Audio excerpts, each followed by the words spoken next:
Assalamualaikum warahmatullahi wabarakatuh. Sadulur, sedayana. Aduh, puasnya tadi itu himne sama lima dimulai ya sama tadi sama Yadi dikasih himne sama lima.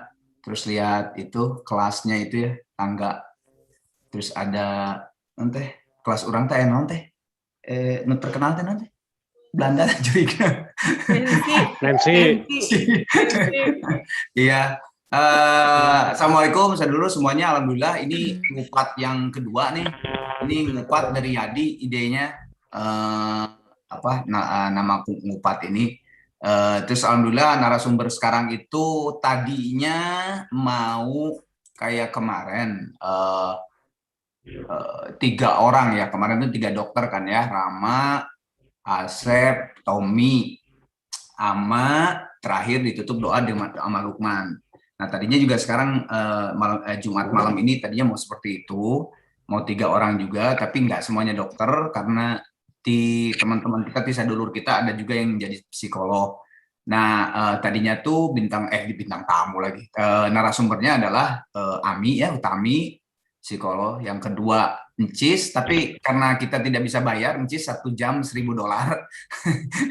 Nggak tahu kenapa Encis, janganlah, saya mah lebih kurang cocok kata Encis kalau ke masalah ini. Ya udah nggak apa-apa. Jadi yang sekarang perwakilan dokter adalah Doksius, Dokter Andre Gondre, nanti doa Dokter Asep. Nah, tapi Kang Asep juga kan dokter juga gitu. Jadi nanti kalau misalnya pada saat ada pertanyaan dan sebagainya, Andre menjawab. Kalau mau ada tambahan dari Kang Asep juga mangga, silakan dok. Jadi kita mah bebas-bebas aja ya.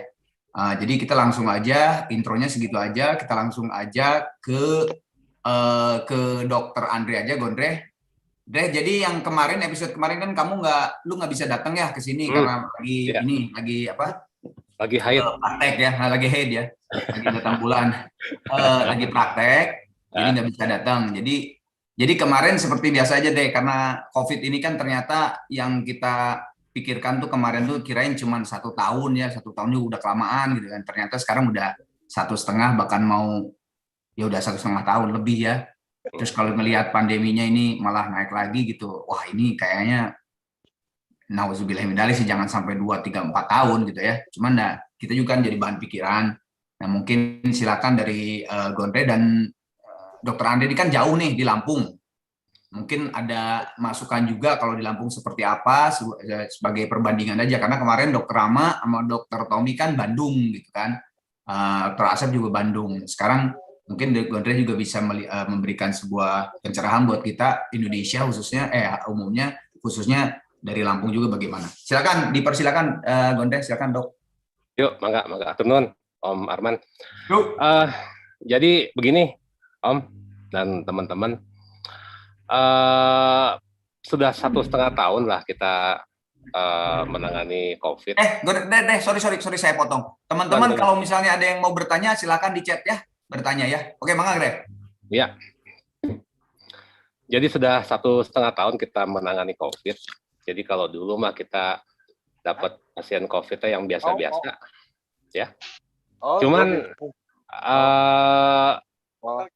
makin ke sini jadi ada yang namanya varian-varian baru.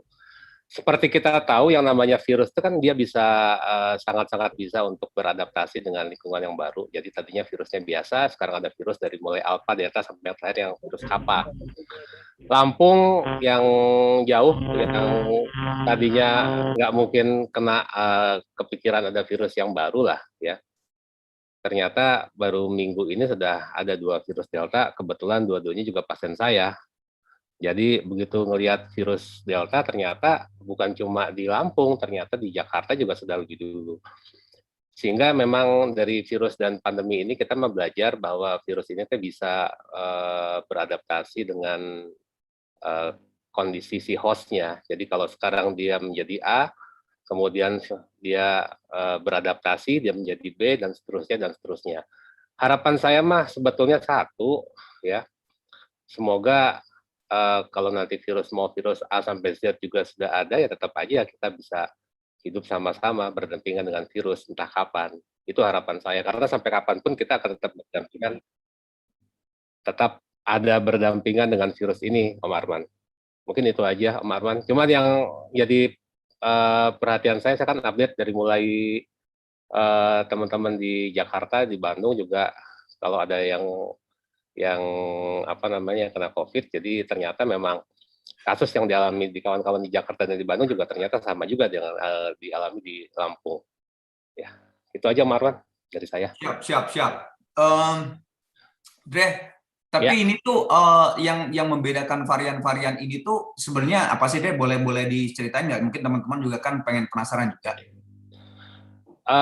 sebetulnya yang membedakan dari para varian ini kayak gini. Si virus ini kan dia punya kapsul. Kapsulnya tuh ada seperti crown. Kenapa dia disebut corona? Karena corona ini kan diambil dari kata crown. Crown itu di ujung-ujungnya seperti mahkota. Nah, mahkotanya ini dia yang beradaptasi itu di mahkotanya. Jadi spike-spike virusnya dia beradaptasi menjadi varian yang baru. Jadi virus mah kekeh eta, tapi ya ibarat eta memang ganti casing lah. Isinya tetap sama tetapi luarnya dia akan berbeda. Dia kalau dia dipakai sehingga kita punya HP lah kalau lagi kawinan pakai casing warna merah begitu ke acara resmi casing warna biru. Nah, hal seperti inilah yang membuat si virus ini begitu bisa beradaptasi dan sangat adaptif di tempat yang baru. Sekarang kita ketemu obatnya sudah dapat, kemudian dia beradaptasi menjadi virus lagi yang lebih baru dengan varian yang baru, tapi turunannya tetap corona. Jadi bukan artinya dia corona, tapi menjadi virus-virus yang baru lagi, bukan, tapi varian yang baru atau turunannya. Jadi bukan virus yang baru, tapi turunannya. Ya, jadi gitu, Man. Oke. Siap. Mungkin nanti silakan yang mau bertanya teman sadulur, mangga sok dipersiapkan aja pertanyaannya. Ini sekarang kita ke Ami, mana malah dokter banyak. Ami, sebutnya tente dokter. Sis Ami. Oke, yang kali ini kan agak beda nih. Apa namanya kemarin dokter semua, yang hari ini ada Ami ini dilihat dari sisi psikolognya. Nah, ini di sini kebetulan lah hadir juga nih yang dua teman kita yang baru sembuh, Opin sama Capung. Pung, kumaha cager? Lambaikan tangan, Pung. Hai. Nah, kenapa saya menghubungin Ami dengan saya nyebut Capung dan Opin? Opin kemarin waktu yang pertama kan tidak hadir di sini ya karena memang lagi positif, lagi di rumah sakit. Terus kita juga semua mendoakan Pin, alhamdulillah Capung, Opin sembuh dengan kembali sehat lagi. Apalagi Capung baru juga keluar rumah sakit, langsung sasapedahan ke tukang bubur, berjeng leles balik deui terjadi. Nah, saya hubungannya dengan Ami adalah Opin kan kemarin sempat drop gitu ya Pin ya. Nanti saya juga akan nanya ke Opin dan ke Capung ceritanya seperti apa yang paling terbaru. Opin kan sempat drop ya wajar ya karena sangat sedih sekali karena di dalam beda 4 hari ibu bapaknya meninggal karena COVID ini gitu kan. Kebayang lah barengan positifnya dengan Jovita juga dengan kembarannya Opin, terus ibu bapak dipanggil sama Allah Subhanahu Wa Taala, kebayanglah sedihnya seperti apa dan itu kan mental gitu ya, yang pasti kan mental. Mungkin dropnya Opin juga karena mental gitu, karena itu kan kebayang banget lah. Kita juga mungkin kita tidak bisa membayangkan karena tidak mengalaminya. Opin yang cuma mengalami. Nah itu pertanyaan saya mungkin buat Ami nih. Nah itu bagaimana Mi dilihat dari sisi ilmu Anda? Silakan. Oke, siap nuhun Om Arman. Tuh. Oke. Kasus ya kita bilang bahwa yang dihadapi Opin itu bukti bahwa kondisi mental seseorang sangat berdampak kepada fisiknya, ya bisa lebih baik atau bisa lebih drop gitu. Mungkin nanti bisa juga ditambah dari sisi medisnya oleh Dok Andre. Tapi sebetulnya ya di sini itu psikolognya banyak ya di angkatan kita tuh ada Encis, di angkatan saya juga ada Sony ya. Sony teh kelas FIS seberahannya gitu. Jadi juga mungkin satu lagi ada Petot sebagai psikolog. Oh betul. Lain Petot mah Siki Koloh. Gelo. Jadi gitu ya. Jangan Doraka nanti Kak Ibuna Petot eta guru saya. Gini, jadi teman-teman di sini saya sudah sebetulnya gini, Google itu pusat informasi ya. Kita bisa search mau informasi apapun itu gampang gitu di Google. Tapi wayah gini gitu kan, kadang-kadang kita sok horeamnya maca terus mana yang perlu dibaca, mana yang enggak. Jadi saya sudah summary-kan ini. Boleh nggak saya share Itu kita ayah lagu, jiwa-jiwa. Jadi mohon izin saya boleh nggak share slide? Saya Boleh, sudah boleh. summary-kan beberapa Mi, hal. Oi, nih, sorry, iya mic mana rada ngegurubuk-gurubuknya. ngagurubuk. Coba. Ya, rada ya, bener tuh baru dak. Naonnya? Dulu deh. Bener nggak? Nah, Coba. sekarang Judi pantai. Aman, aman, aman. Ngagurubuk angin pantai teh geningan. Oke, jadi saya share screen ya. Karena biasanya kalau audio visual itu cenah lebih mudah dicerna dan dipahami gitu ya. Ini singkat saja. Kelihatan nggak? Ya, Kelihatan. Ais, kelihatan. Oke. mun tinu handphone mah teuing leutik pasti.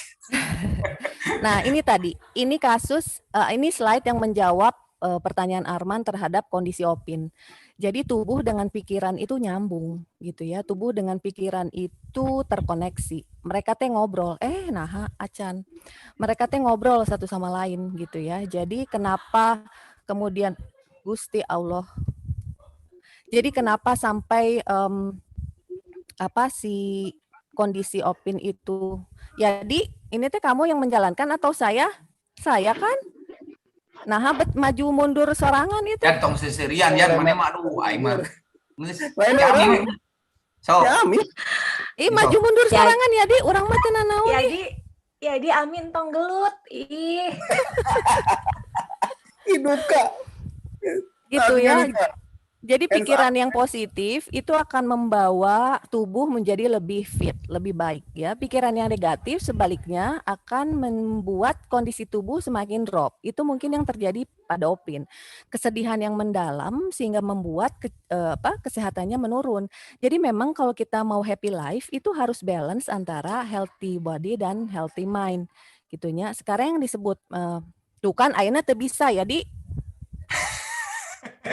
Itu kumaha sih. Nih, Nah, jadi so, kita bedakan dulu antara mental health dan mental illness. Kalau mental health itu sejahtera lahir batin gitu ya. Kalau mental illness itu sudah ada gangguan ya. Jadi kalau hanya sedih kemudian tiba-tiba naon mellow itu masih nggak apa-apa. Tapi kalau sudah mengganggu fisik gitu ya, mungkin nanti ditambahkan oleh para dokter itu sudah mental illness ya. Nah, karena tadinya si tubuh dan si pikiran, si fisik dan mental itu nyambung, maka kita lihat rentang kesehatan fisik itu dari yang disease sampai yang optimum health. Jadi kita maunya kita ada di netral, ya kan? Di netral itu simptomnya apa? Nggak ada simptom gitu ya. Terus nutrisinya tidak konsisten. Jadi artinya kadang makan buah, kadang hente, kadang olahraga, kadang hente gitu ya. Tapi itu netral dan mungkin saja belum terdeteksi ada penyakit apapun. Nah, yang kita harapkan adalah di good health ini, kurang olahraga, nutrisi, vitamin, asupan bagus dan seterusnya gitu ya, sampai ke optimum. Nah, tapi mungkin bagian saya mah di sini gitu. Jadi rentang kesehatan mental dari healthy sampai dengan ill gitu. Nah, kita harus mulai waspada ketika kita ada di reacting. Apa sih ciri-cirinya tak iya? Gugup, ya, cemas gitu. Lamun aya nanaon teh teu bisanya kira-kira gitu. Terus sensitif, senggol bacok gitu ya. Kemudian sudah mulai ada gangguan tidur. Tidur bisa tapi tidak lelap gitu ya. Terus lamun mau tidur teh susah gitunya, gulang-gulingna teh lama.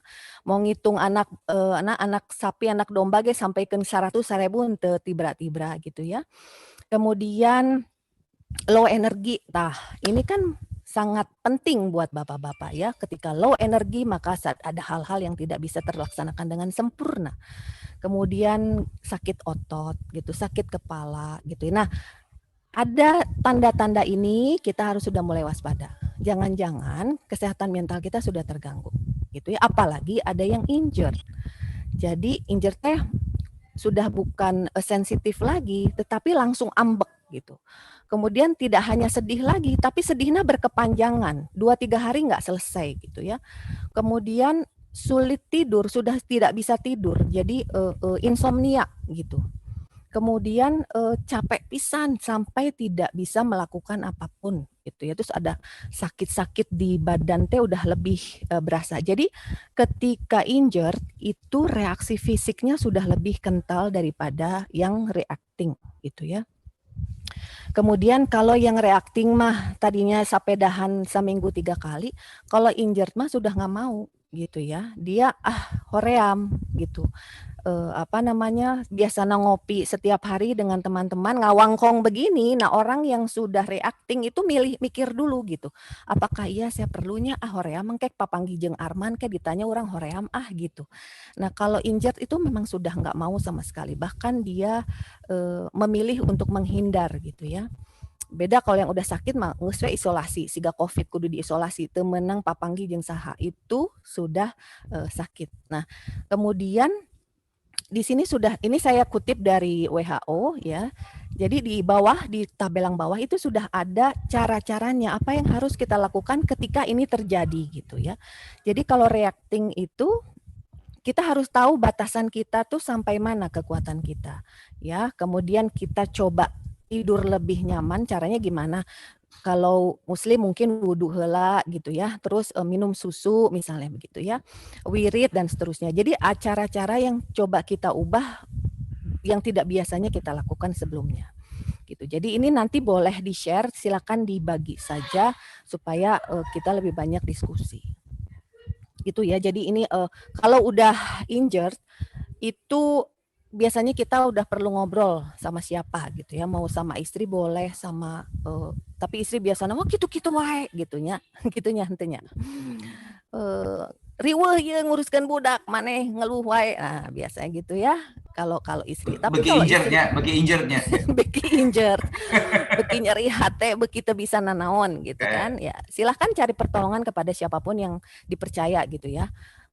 Soalnya kadang itu hanya ngabudal wungkul itu teh udah rilis gitu. Tidak perlu ada solusi, oh kamu sebaiknya begini. Kadang-kadang kita cuma ngobrol sama seseorang itu sudah membebaskan tekanan atau pikiran yang kita rasakan. Ya, gitu. Nah, gimana sih cara jaga kesehatan mental teh gitunya? Yang pertama adalah tetap beraktivitas, mau kerja, rek aya hobi, rek sapedahan. Tadi contoh capung sebetulnya itu contoh yang bagus ya, bahwa dia tetap beraktivitas supaya dia merasa lebih sehat. Tapi ternyata waktunya tepas karena karek cager, karek keluar di rumah sakit. Tetapi spiritnya oke banget gitu ya. Jadi tetap kerja, tetap beraktivitas, mau hobi apapun silahkan mangga dilakukan gitu ya. Rek malam Jumat, rek malam Minggu, rek malam Sabtu, rek unggal peting mangga gitu, itu lebih baik. Tapi ingat kita sudah 50 tahun, jadi entong sampai besoknya kita tidak bisa melakukan apapun gitu ya. Jadi harus aktivitas fisik itu tetap dijaga. Yang kedua adalah asupan ya, asupan. Jadi makanannya itu coba yang bergizi. Tapi ya cek saya mah sekali-kali ciloknya anu mecin-mecinnya tenanaon lah kan bikin happy gitu ya. Jadi entong stres wae siga Arman makanna saeutik sangu beureum wungkul jeung sayur wungkul. Teu makan daging, urang mah stres gitu. Ya sekali-kali orang makan batagor gitu tenanaon. Kalau menurut saya dan menurut riset juga apa yang membuat kita happy itu lakukanlah gitu. Makan itu adalah salah satu release tension atau obat terapi ya, terapi dari kita stres itu salah satunya makan. Kenapa juga ada yang stres larinya ke makan? Karena itu sedikit melupakan apa yang kita rasakan gitu. Jadi makanlah yang enak, apa yang mau dimakan makan gitu ya, mau fast food kayak mau apa, tapi tetap kudu balance-nya gitu. Apalagi kita udah usia segini, kita balance. Yang ketiga adalah spiritual.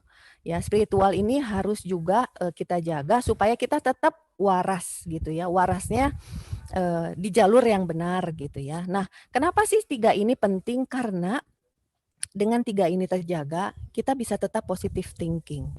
Ya, kita tetap beraktivitas, kita sibuk, nggak sempet mikir anu goreng, nggak sempet ngalamun anu riweuh. nggak sempet lagi untuk, tapi bukan berarti kita tidak memikirkan pekerjaan, tidak ya. Artinya dengan kita sibuk beraktivitas, maka porsi untuk berpikir hal yang negatif itu berkurang. Karena kita sudah capek, kita juga sudah porsi pikiran kita untuk hal-hal yang positif gitu.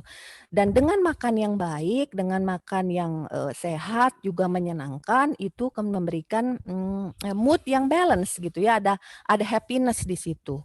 Kemudian juga menurunkan release tension. Jadi ketiga faktor ini bisa membuat kita positive thinking, moodnya seimbang, tidak senggol bacok gitu ya. Aktivitas semua bisa lancar. Ketegangan juga bisa dikurangi dan happy. Jadi kita tahu bahwa happiness itu kan juga dikontrol sama otak gitu ya. Happiness, dan ada 4 hormon yang mempengaruhi dalam happiness. Ada kelanya hilap dari dopamin, ada oksitosin, ada serotonin, hiji deui naon ya hilap gitu ya. Nah, itu semuanya itu mempengaruhi kebahagiaan kita. Kalau dopamin itu adalah painkiller. Jadi hal-hal yang membahagiakan, nah itu si dopamin keluar. Olahraga, kemudian naon ya, kongko kayak begini gitu ya. Kemudian kalau oksitosin itu the love hormone. Jadi berhubungan dengan istri, kongko dengan teman, istri dengan suami, suami dengan istri gitu ya. Bukan suami dengan suami, bukan. Jadi salahnya. Jadi Bisa sampai dahan, bisa suami dan suami tetap dahan kan. Oh Jadi iya, combo betul gitu. sekali. Baik. Jadi tapi tidak dari love hormone, itu jadi dari dopamin. Kalau dari oksitosin, love hormone itu berhubungan suami istri, kongkow si gayeuna, main jang budak gitu ya. Itu akan meningkatkan hormon oksitosin atau love hormone gitu ya. Saya lupa lagi ya, nanti coba saya koreksi kalau saya salah. Gitu. Jadi artinya adalah semua memang dikendalikan oleh otak. Otaknya positif, mood kita balance, tidak perlu ada ketegangan yang berlebihan gitu, dan kita bisa jadi happy gitu ya. Endorfin hiji deui cenah mi cek si Fajar. Ah, betul, endorfin ya. Ya. Nuhun Kang Fajar. Nah, bagaimana cara mengatasinya? Ini juga penting ya. Jadi yang pertama, kita harus siga budak di dalam foto ieu, santai we gitu ya, relax gitu ya. Setelah itu baru kita harus mulai aware dengan tubuh kita. Contoh misalnya, nahanya rada haneut gitu ya. Kalau memang perlu minum obat penurun panas, mangga gitu ya. Atau minum apa silakan, minum jajamu atau naon gitu. Kemudian jantung kok agak berdebar ya. Kok sesak napas ya. Artinya kita harus sudah mulai peka terhadap apa yang terjadi di tubuh kita. Jadi cek cenah katanya gitu ya. Kalau ada yang orang yang meninggal, nanti mungkin Dokter Aher atau Dokter Rama bisa koreksi ya. Tapi katanya kalau ada orang yang meninggal sudden death gitu, itu kan cenah pasti diagnosana teh jantung cenah gitu ya. Tapi itu bukan berarti sebelumnya dia tidak punya riwayat jantung, tapi bisa karena ignorance gitu atau denial gitu ya. Jadi sebetulnya entah itu dia tidak peka dengan kondisi badannya atau dia geunah sesek henteu lah gitu. Itu denial ya. Nah, ignorance dan denial ini ranahnya psikologi, psikis gitu. Nah, tapi si jantungnya ranahnya Dokter Rama gitu. Jadi memang berhubungan gitu ya. Jadi tidak ada anu tiba-tiba saurna begitu ya. Jadi entah itu ignorance atau itu denial. Kecuali mungkin kalau yang ada yang kemarin kasus pesepeda meninggal karena malamnya dia habis begadang, tiba-tiba paginya road bike-an terlalu memacu jantung dengan cepat, nah itu mungkin bisa terjadi sudden death gitu ya, dan dari jantung gitu. Tapi dengan kondisi yang normal gitu, biasa-biasa aja, memang mungkin ada dua hal. Entah dia ignorance, dia tidak kenali tubuhnya, atau dia denial. Nah, ketika tadi sudah kita bisa reacting, itu kita kenali, sesak nafas misalnya, kenapa ya gue agak cemas nih gitu, kenapa ya kok sedih gitu, karena satu hal yang menurut kita kurang pas gitu. Yang bisa kita lakukan adalah yang pertama adalah langsung teknik pernafasan. Kalau teman-teman googling di Google itu banyak banget teknik pernafasan yang bisa dipakai. Tapi yang mudah itu 4-7-8. Jadi 4 tarik, 7 tahan, 8 dihembus. 3 kali aja itu insya Allah sudah lebih rileks. Nah, ketika Mami, rileks, 478 teh kumami. Terangkan bisi ya ketika lalarti. 4 4 kenaon. tarik, 4 tarik. Hirup, 4 hirup dari hidung. 4 teh naon? 4 detik atau naon? 4 hitungan. 1, Oh, 4 hitungan. 2, 3, 4 tarik ya. 4 Tahan tarik, 7 tahan 7 hitungan. detik. 1, 2, 4, 5, 7. Terus 8 Tiup. keluarin. dari mulut. 8 hitungan. Yes. Oke, baru 3 dah. kali Kita aja. baru dah. Nah, gitu ya. Jadi itu yang sangat sederhana yang bisa kita lakukan. Jadi kalau misalnya ada teman-teman ibunya tiba-tiba panik, shock mendengar anaknya sakit misalnya, biasanya kan terus kaku, tegang, suruh nafas dulu, dudukan, kemudian baru ada tindakan-tindakan medis yang lain yang bisa dilakukan kalau misalnya kita nggak ada dokter di rumah gitu ya. Tapi paling tidak harus ditenangkan dulu dengan teknik pernapasan ini cukup efektif ya. 3 kali aja dilakukan itu sudah bisa menolong kita untuk lebih tenang, tidak cemas. Ada lagi box breathing. Box breathing itu 4 man. Jadi 4 tarik, 4 tahan, 4 keluar. 4 keluar. Jadi Oke. kayak kotak gitu ya. 4 tarik, 4 tahan, 4 keluar, 4 tarik lagi, 4 tahan gitu. Ya. Makanya disebutnya box breathing ya. Box breathing. Ada banyak-banyak. Ada bumblebee breathing, ada yang abdomen. Jadi kalau abdomen itu begitu tarik nafas malah perut kita dikembungkan. Ketika kita hembus malah perut kita ditarik gitu ya. Ada juga yang ini biasanya saya suka lihat di atlet atau di artis. Ketika kita mau on stage misalnya kan coba Maneh suka nafasnya suka gini. Gitu. Ya. Itu adalah cara untuk release tension juga. Yang kedua, nafas yang seperti itu adalah untuk membangkitkan semangat. Gitu. Jadi memang olah nafas ini sangat efektif untuk berbagai situasi. Bisa untuk release tension, meredakan cemas, tapi juga ngambil semangat gitunya ya. Gitu. Biasanya atletnya nukarar itu ya. Jadi sebelum vokalis oke gitu Sarwa. Vokalis juga sama ya. Ada buat bapak-bapak 478 ya, tong 234 Ji Samsu itu. Oke. Nah, kemudian teknik lain yang sederhana yang bisa kita lakukan adalah mindfulness. Intinya mindfulness kita sadar dengan kondisi yang ada, sedang mengerjakan apa, dan tidak mengharapkan yang berlebih. Contoh sederhana, misalnya ibu-ibu, ya teteh-teteh sadayananya, orang teh kedah sasapu misalnya. Nah, pada saat kita sedang menyapu itu badan, pikiran, perasaan teh karena sapu. Jadi jangan sembarinya nyapu, sembari orang teh kuku lutus. Aing mahnya, aing deui nu sasapu teh barudak ka mana, salaki tidur keneh. Nah, itu tidak mindfulness. Itu malah bikin marah kan, kalakah jadi ambek gitu. Jadi mindfulness itu adalah mengerjakan sesuatu, awareness terhadap satu kondisi tanpa berharap lebih atau di luar dari kondisi itu gitu ya. Kemudian kita memberikan perhatian pada apa yang kita lakukan.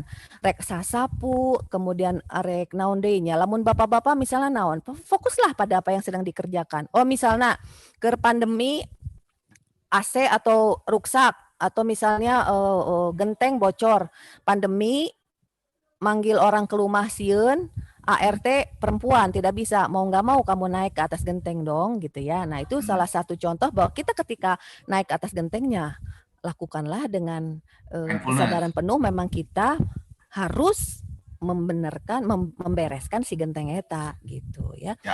Nah, itu contoh mindfulness. Jadi lamun bahasa spiritualnya mah ikhlas gitu ya. Ikhlas ditambah bahwa kita punya kesadaran penuh pada apa yang sedang dilakukan.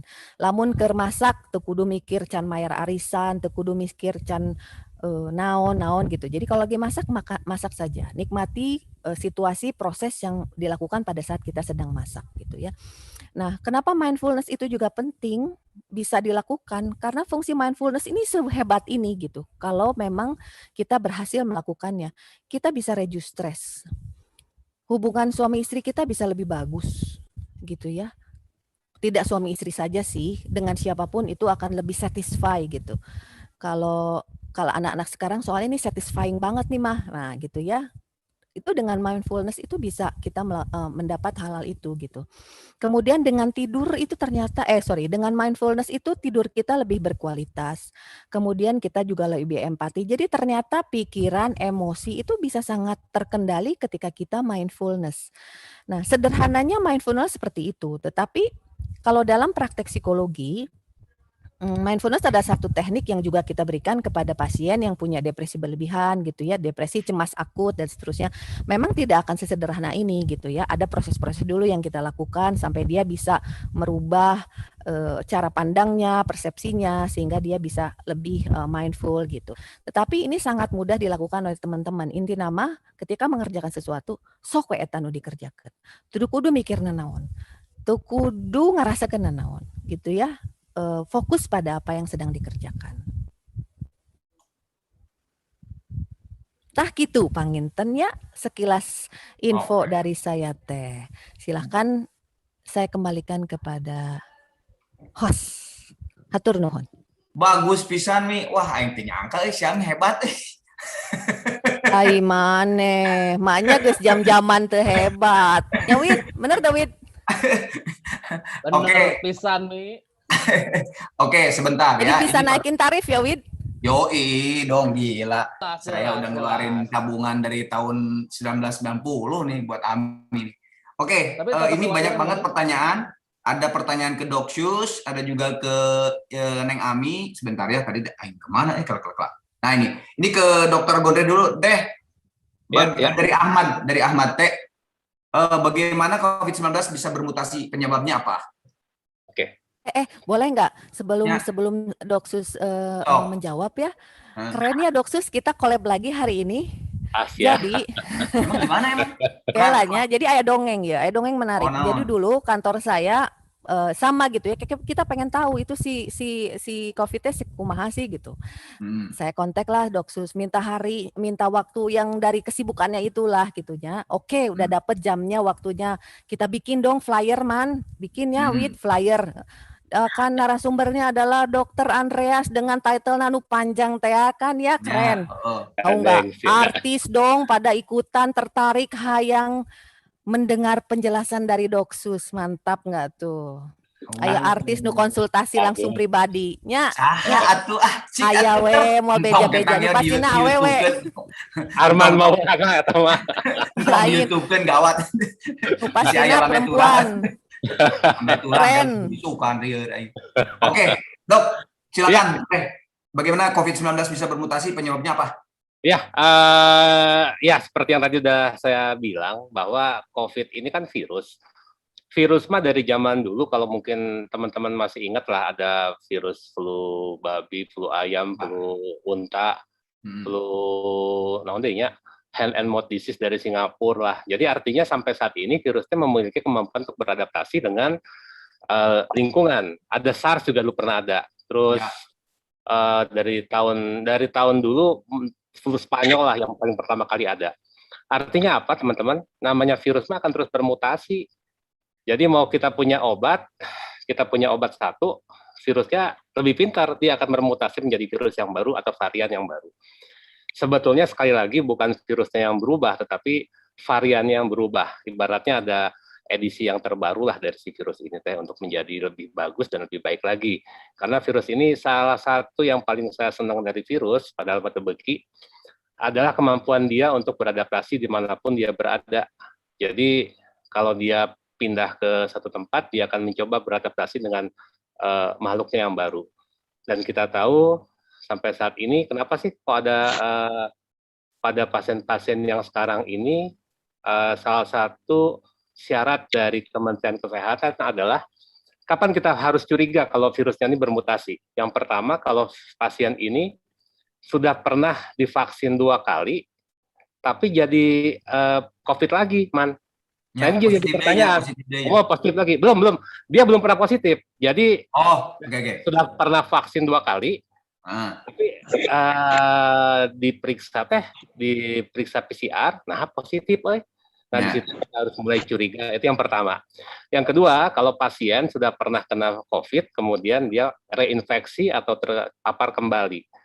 Nah, dari kementerian teh saya harus melaporkan kepada kementerian, jadi akan diambil lagi sampel untuk diperiksa apakah ada kemungkinan genome surveillance atau artinya ada perubahan mutasi dari virus tersebut. Dan alhamdulillah ada 2 lah yang saya dapetin dari pasien saya. Tapi bukan artinya pada pasien yang kena virus yang lebih baru ini lebih jelek, enggak. Pasiennya sama aja seperti COVID biasa, tapi ternyata COVID-nya teh bukan COVID biasa, tapi varian Delta. Ya, jadi itu. Oke. Iya masih Kak Dokter Gondreh ya. Vaksin dari Tommy Pratomo. Itu maksudnya si Tommy dokter. Main sih Tommy, iya nya Tommy Bio. Tommy dokter mah Tommy Rohimat. Oh, iya, Tommy Rohimat ya. Vaksinasi yang sudah dilakukan sejauh mana daya tahan terhadap varian-varian virus yang sudah ada. Jadi vaksinasi yang nggak ada sekarang udah divaksin nih. Sejauh mana cenah tahannya dok dengan varian-varian yang sekarang udah baru nih teh? Sama aja man. Jadi menurut saya mah mau meskipun kita dilakukan vaksin tetap akan bisa terkena virus sebetulnya. Jadi mohon untuk teman-teman jadi perhatian bahwa kalau kita divaksin itu bukan artinya kita jadi kebal, bukan. Kita bisa terkena virus, tapi kalau nanti kita terkena virus dampaknya mungkin lebih ringan daripada mereka yang belum pernah divaksin. Sampai hari ini pasien saya yang pernah divaksin dan meninggal mungkin 2 atau 3 orang lah, itu pun datang dengan komorbid yang sangat berat sekali. Yang sisanya sih alhamdulillah 5 hari 7 hari pulang. Jadi lebih baik daripada mereka yang tidak divaksin. Tapi kalau ditanya apakah vaksin ini bisa mengcover semua varian, sampai hari ini masih bisa. Jadi apapun virusnya masih bisa di-cover oleh vaksin yang sekarang. Oh, alhamdulillah tuh ya. Ini pertanyaan ke Amin ini. Si Ono Rasus ka psikolog lah orang mau nanya dampaknya parah ke ekstrovert atau introvert sih? Bagi yang introvert bukannya resep karena tepangi babaturan, tepangi batur. Ono, bagaimana kalau kita ngopi aja?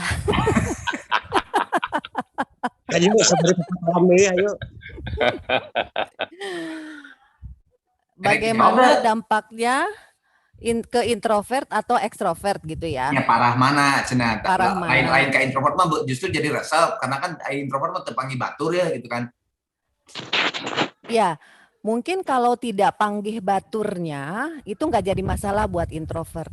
Tapi kan ada hal lain yang harus kita waspadai. Tadi ya kalau kaitannya memang dengan tadi ya kita harus waspada dengan reaksi-reaksi untuk si kesehatan mental. Mungkin karena dia introvert, jadi introvert itu memang dia tidak terlalu suka bertemu dengan banyak orang, kongko. Dia juga tidak terlalu suka untuk menceritakan apa yang dialami, dirasakan. Nggak masalah ketika dia tidak bersosialisasi. Tetapi ada yang lain pasti yang kena gitu. Tadi kan cemasnya gitu ya, kemudian sedihnya, terus lelesna gitu ya, nggak bisa beraktivitasnya, itu yang mungkin harus kita jaga gitu. Siap. Itu yang kita waspadai. Tapi reaksinya berat mananya bisa sama aja sih. Gitu. Sama aja ya bereaksi. Iya TV3 Cami nanti materinya boleh di-share. Siap. Nanti di-share. Orang nggak curiga, ya mah pasti si Petot aya bahasa Indonesia tuh lieur. Hapunten Pak Petot, abi teh belum sempat mentranslate, nanti saya translate dulu baru disebar ya. Bahasa Cina pangintennya. Bahasa Sunda we cenah, pakai bahasa Sunda. Nya munte bahasa Cina. Ini buat Dok Syus nih, buat Dokter Gondreh dari Heru Adriana. Kalau untuk pasien COVID yang hipoksia, berapa level oksigenasi yang tepat? Suka lieur banyak info yang berseliweran. Kalau ya pertanyaannya teh oksigen atau saturasi, nilai saturasi tadi teh. Pak Kang Asep bisa membantu? Nah, Mas, nilai saturasi persentase teh cigana mah. Oh iya siap. Ya. Jadi begini teman-teman, ada alat namanya pulse oximetry ya. Harganya murah di Tokopedia 200.000 lah sekarang. Jadi tinggal beli merek Tokopedia, Lazada, naon lah. Jadi prinsipnya itu biar adil man. Betul. Jadi prinsipnya itu kalau ini jari kita ditempel di sini, jadi yang atas ini akan memancarkan sinar merah diterima sama yang di jempol di sini dan akan membuat hasil dalam bentuk angka. pada orang yang normal tanpa COVID, dia saturasinya berkisar antara 95% ke atas sampai 100%. Itu orang yang normal dan tidak perokok. Ya, sorry, saya harus bilang tidak perokok karena pada perokok akan lebih kecil. Ingat ya Tot, tengah rokok Tot. Tetapi pada orang COVID, kita punya target antara 92, 93, 94 tanpa oksigen itu sudah bagus sekali. Makanya begitu dia 92-93%, kita harus mensupport pasien tersebut dengan support oksigen agar oksigennya menjadi naik menjadi 95 atau 96%. Ya, tetapi teman-teman juga perlu diperhatikan, kadang-kadang kita pasang teh cuma 1 detik, salah 87, cabut, nggak boleh teman-teman. Jadi begitu dipasang, kurang lebih 30 detik dilihatin, karena kalau saya pakai kutek di sini, ya, jadi beda hasilnya. Saya pakai kutek atau saya habis minum es dingin, kemudian saya langsung pasang saturasi, itu akan berbeda sekali teman-teman. Jadi punten, kalau mau masang saturasi di sini, tolong dilihat kurang lebih 30 detik atau 15 detik lah paling cepat. Jadi kita lihat sampai keluar angka yang menunjukkan bahwa inilah saturasi saya. Kalau teman-teman lagi pakai jam, bagaimana dokter? Nah, pakai jamnya juga bisa. Kalau jam itu sangat-sangat kasar, lebih baik pakai yang biasa yang ditunjuk ya. Kalau lagi di infus misalnya, jangan pasang yang ada infusnya. Kalau yang di kanan di infus, pasang di kiri. Kalau di kiri di infus, dipasang di kanan. Mundur dari infus kumaha? Iya. Dan yang menjadi perhatian teman-teman, ya saya contohkan lah ya, Arman lah ya. Punten ya Man? Ya sok we. Kan tiap hari kan mana pasti bebeja, Andre, orang sakit saya saturasi. Nah, jadi nanti kalau ada teman-teman yang di isolasi mandiri, jadi yang akan kita tanyakan, kita pantau tiap hari adalah selain demam adalah sabraha saturasi poe ieu.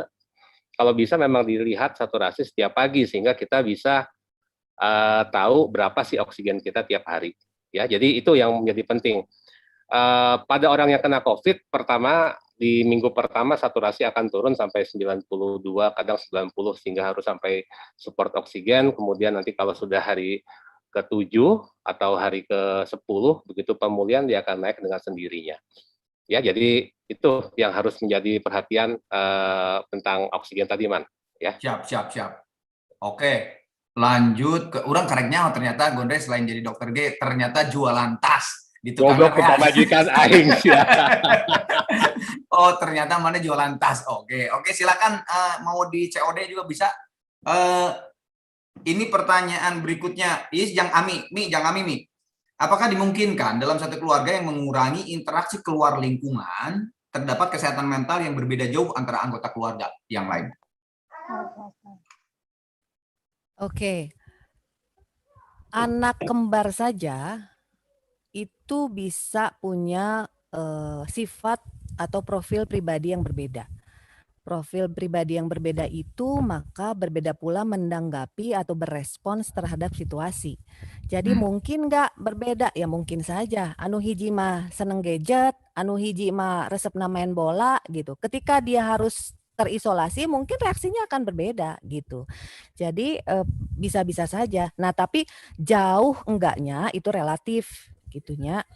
Jauh enggaknya mah relatif. Tetapi ya itu tadi kembar wae dempet atau enggak kembar satu telur aja bisa kok, beda banget kesukaannya, profilnya segala macem gitu. Nah responnya juga pasti beda. Oke. Jawabannya. Ini ada dia itu tisahnya masih kene. Dengan kurangnya interaksi dengan lingkungan berdampak pada mereka yang demensia dan ABK. ABK itu naon? Anak berkebutuhan khusus bukan? Oh, ya oke. Nggak tahu, betul nggak? Betul nggak? Itu sasi nanya ngarana soalnya, Matt. Saha itu, Matt? Iya, nggak ada namanya, Man. Oh, oke. Ya mungkin anak berkebutuhan khusus kali ya. Berdampak pada mereka yang demensia dan ABK. Apakah ada tips untuk mereka tersebut yang tidak bisa mengadopsi media digital sebagai media interaksi alternatif? Amita. Oke. Ini kalau ABK itu anak berkebutuhan khusus ya. Sedangkan demensia itu terjadi pada orang tua kan. Biasanya seperti itu. Nah, anak yang berkebutuhan khusus itu memang kemampuan relasi sosialnya memang terbatas gitu. Kita malah mengajarkan mereka, memberikan terapi mereka untuk terampil bersosialisasi gitu. Oke. Jadi justru mempersempit atau memperkecil, meminimalisir interaksi mereka dengan media digital justru. Karena harus kita latih adalah interaksi langsung kepada orang-orang di sekitarnya gitu. Jadi tipsnya ya harus semakin sering mengajak mereka bersama bermain, banyak aktivitas yang dilakukan di rumah gitu ya.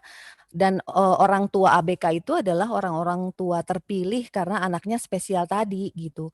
Jadi harus punya effort yang lebih untuk kreatif membuat kegiatan di rumah buat anaknya gitu ya. Nah mungkin jadi PR karena pandemi, karena biasanya kan kita kirim mereka ke terapis gitu, keluar ya ke sekolah yang memang banyak aktivitas. Nah sekarang jadinya orang tua ini nambah PR ya harus apa memantau atau justru jadi guru di rumah buat para anak ABK ini. Siap. Gitu. Oke, Gitu. yuk si Hikmat. Memang pertanyaan aneh-aneh wae teman. Ami itu yang demo tolak Naon? PPKM dan tak percaya COVID gimana itu teh secara mental?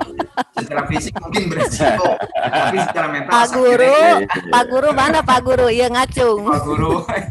Kita pertanyaan orang nih. Pertanyaannya tim kurang soalnya. Hah? Pertanyaannya kumaha? Pertanyaannya tim murid saya sih soalnya. Oh gitu. Oh, Timurid. Iya, iya, iya, Ami. iya. Jadi yang tolak PPKM dan tidak percaya COVID itu kan harus kita gali dulu ya. Naon alasanna teu percaya. Kalau menurut saya mah yang pertama itu mereka denial ya, nggak mau gitu. Embung lah aya COVID teh naon sih gitu ya. Gitu. Jadi mereka justru menolak kenyataan gitu. Yang kedua punten ya, mungkin tidak terfikir gitu bahwa virus ini bisa sedemikian hebatnya. Jadi ada faktor yang dia enggan untuk berpikir, males gitu ya, hoream, teu kahontal gitu dengan kondisi yang seperti ini. Yang ketiga mungkin dipengaruhi oleh orang lain gitu. Jadi tipenya mungkin yang hayuan gitu. Jadi mudah terprovokasi. Nah, terkait dengan kesehatan mental, kalau hanya sampai pipiluan ya, menolak, kemudian atau misalnya nggak ngerti, nggak paham, itu belum masuk kategori mental yang terganggu. Tapi tadi kalau dia sudah definisi kesehatan mental terganggu itu adalah kalau kita sudah ada perilaku merusak atau merugikan diri sendiri dan orang lain. Jadi sebatas itu masih aman, bisa dia kendalikan, berarti dia bukan sakit gitu ya, bukan terganggu. Tapi kalau sudah tadi ada merusak atau merugikan kepentingan orang lain atau bahkan dirinya sendiri gitu ya. Nah, itu yang terlalu percaya terlalu berlebihan pun itu kan sebetulnya tidak baik ya.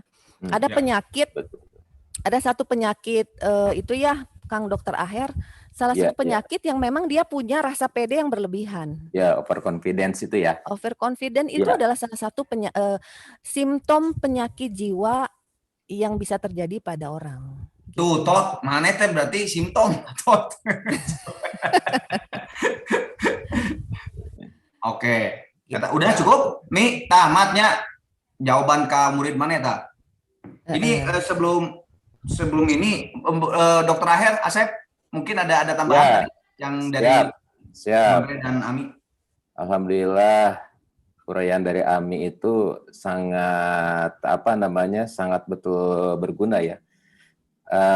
Izin melengkapi Kang Arman. Mudah-mudahan ini juga bisa sedikit lah menambah apa yang Ami katakan tadi. Ini juga ya, share Ya. juga. Siap. Punten ya. Bang.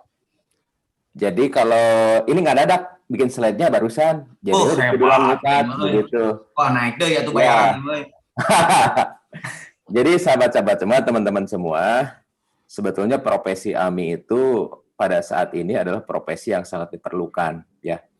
Kenapa?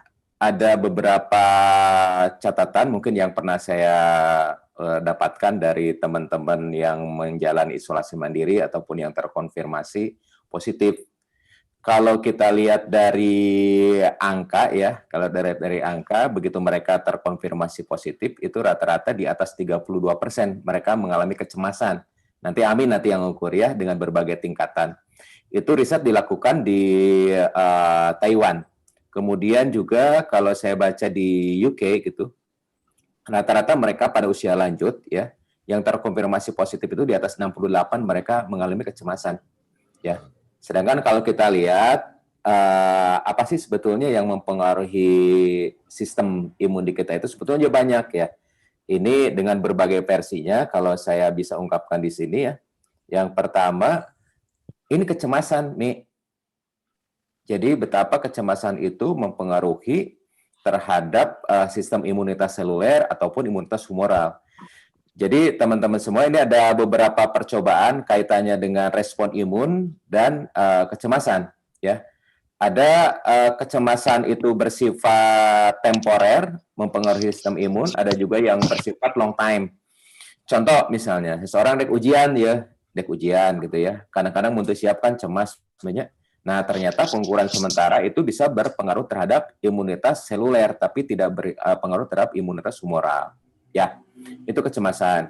Kemudian juga kita lihat bahwa kecemasan itu akan berdampak pada sistem hormonal. Nanti mungkin ada tayangan slide-nya ya. Yang kedua katanya yang mempengaruhi sistem imun itu adalah kualitas tidur. Kenapa ini terjadi? Nanti mekanismenya mungkin nanti bisa kita lihat. Tapi pada pasien COVID ini, saya pernah baca 2 jurnal. Mereka yang mempunyai kualitas tidur yang buruk, ternyata mempunyai prognosis atau hasil yang kurang baik. Dan length of stay ketika dia di rumah sakit juga lebih lama. Ya.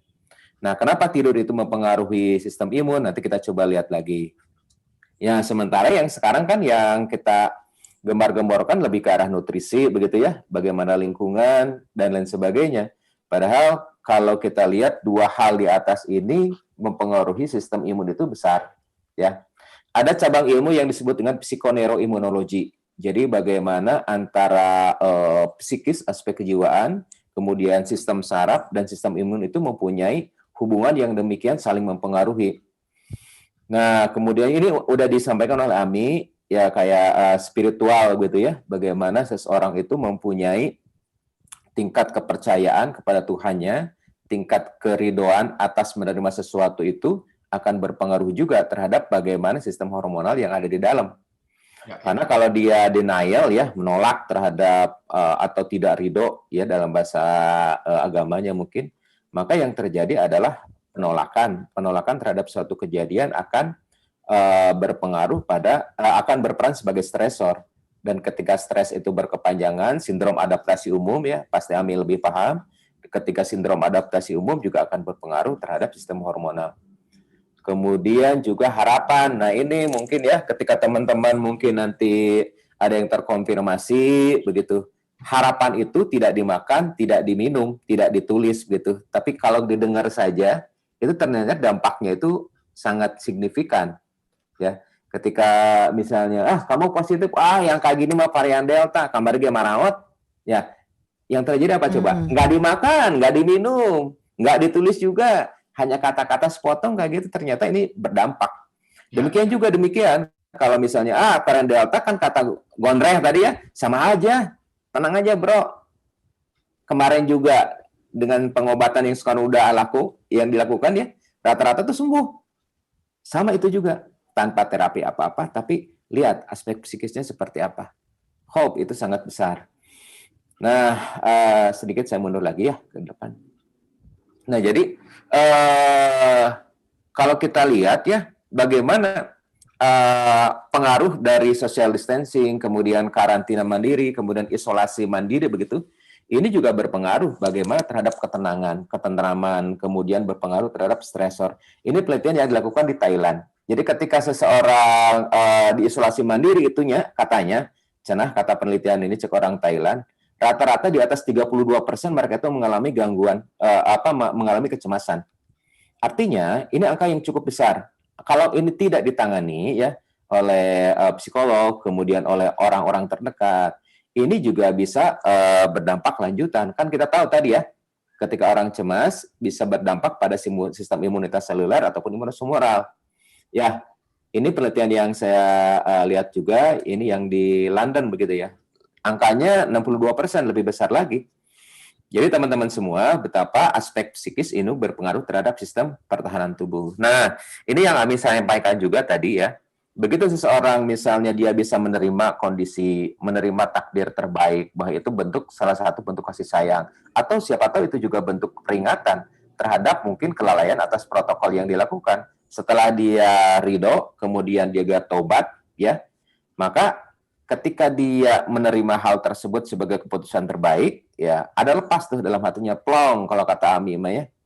Nah ternyata ini juga berpengaruh terhadap yang tadi saya ungkapkan ya, gelombang otak itu akan didominan oleh gelombang alfa ya. Ketika gelombang alfa dominan ya kata tadi nih, ada hormon serotonin, kemudian juga khususnya endorfin ya, khususnya beta endorfin, yang sehingga orang tersebut merasa nyaman, tenang gitu ya, puas dan sebagainya.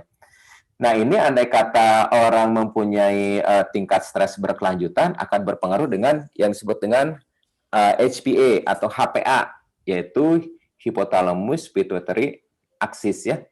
Andai kata ini diaktifasi terus-menerus dalam jangka waktu yang lama, maka akan terjadi pengeluaran hormon di suprarenal, di ginjal lah.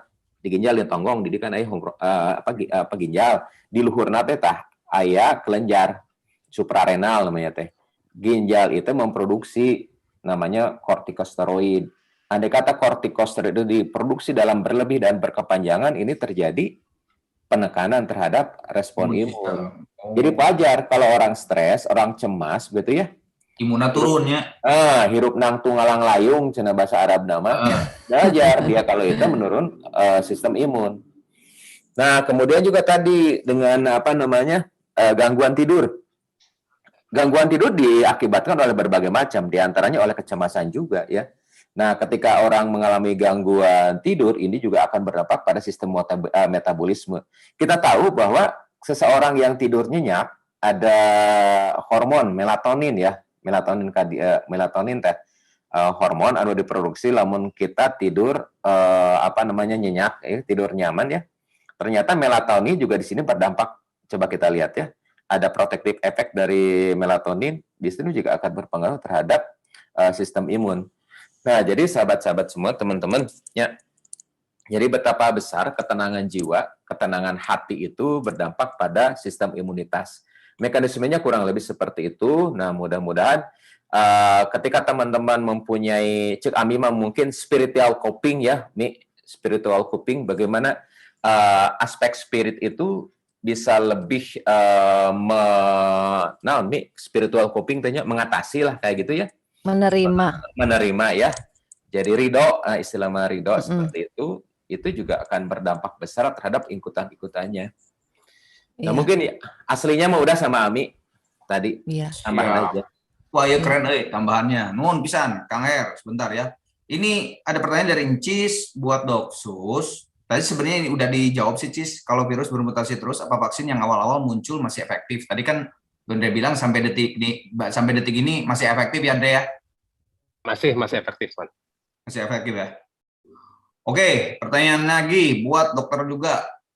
Akhirnya banyak kasus reinfeksi, pulang isolasi TRS udah negatif, terus 1-2 minggu kemudian tiba-tiba perburukan dan masuk dari RS lebih parah. Kunaon eta teh? Medi. Oh, TETEN. Ten, kumaha caget?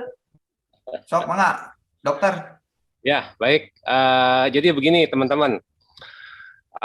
Yang disebut kasus reinfeksi itu adalah kondisi di mana pasien ini sudah keluar dari rumah sakit negatif.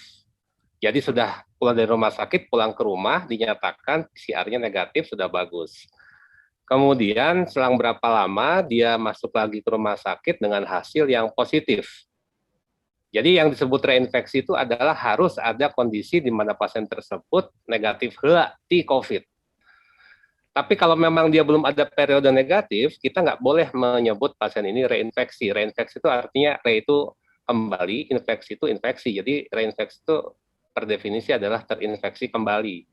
Jadi pasien sudah negatif, kemudian positif lagi, itu baru kita sebut reinfeksi. Nah, pertanyaan saya sama Ce Eten, sebetulnya sekarang banyak yang bukan reinfeksi, tetapi masih kelanjutan. Jadi kalau ada pasien yang dinyatakan sudah negatif, kemudian positif, saya akan menanyakan apakah sempat mengalami negatif PCR-nya. Kalau belum negatif, kita nggak bisa bilang reinfeksi, tetapi masih kelanjutan dari penyakit yang sebelumnya. Jadi pasien ini belum negatif sebetulnya, tapi sudah bagus. Kemudian karena merasa saya mah sudah keluar di rumah sakit sudah enak, kemudian dia melalaikan protokol, kemudian dia kemana-mana lagi, kemudian kena lagi, nah, itu masih kelanjutan dari penyakit yang pertama. Tetapi kalau reinfeksi artinya dia sudah bagus, negatif, ya dinyatakan dengan PCR, kemudian dia berinteraksi dengan masyarakat, kemudian kena lagi, baru itu yang disebut reinfeksi.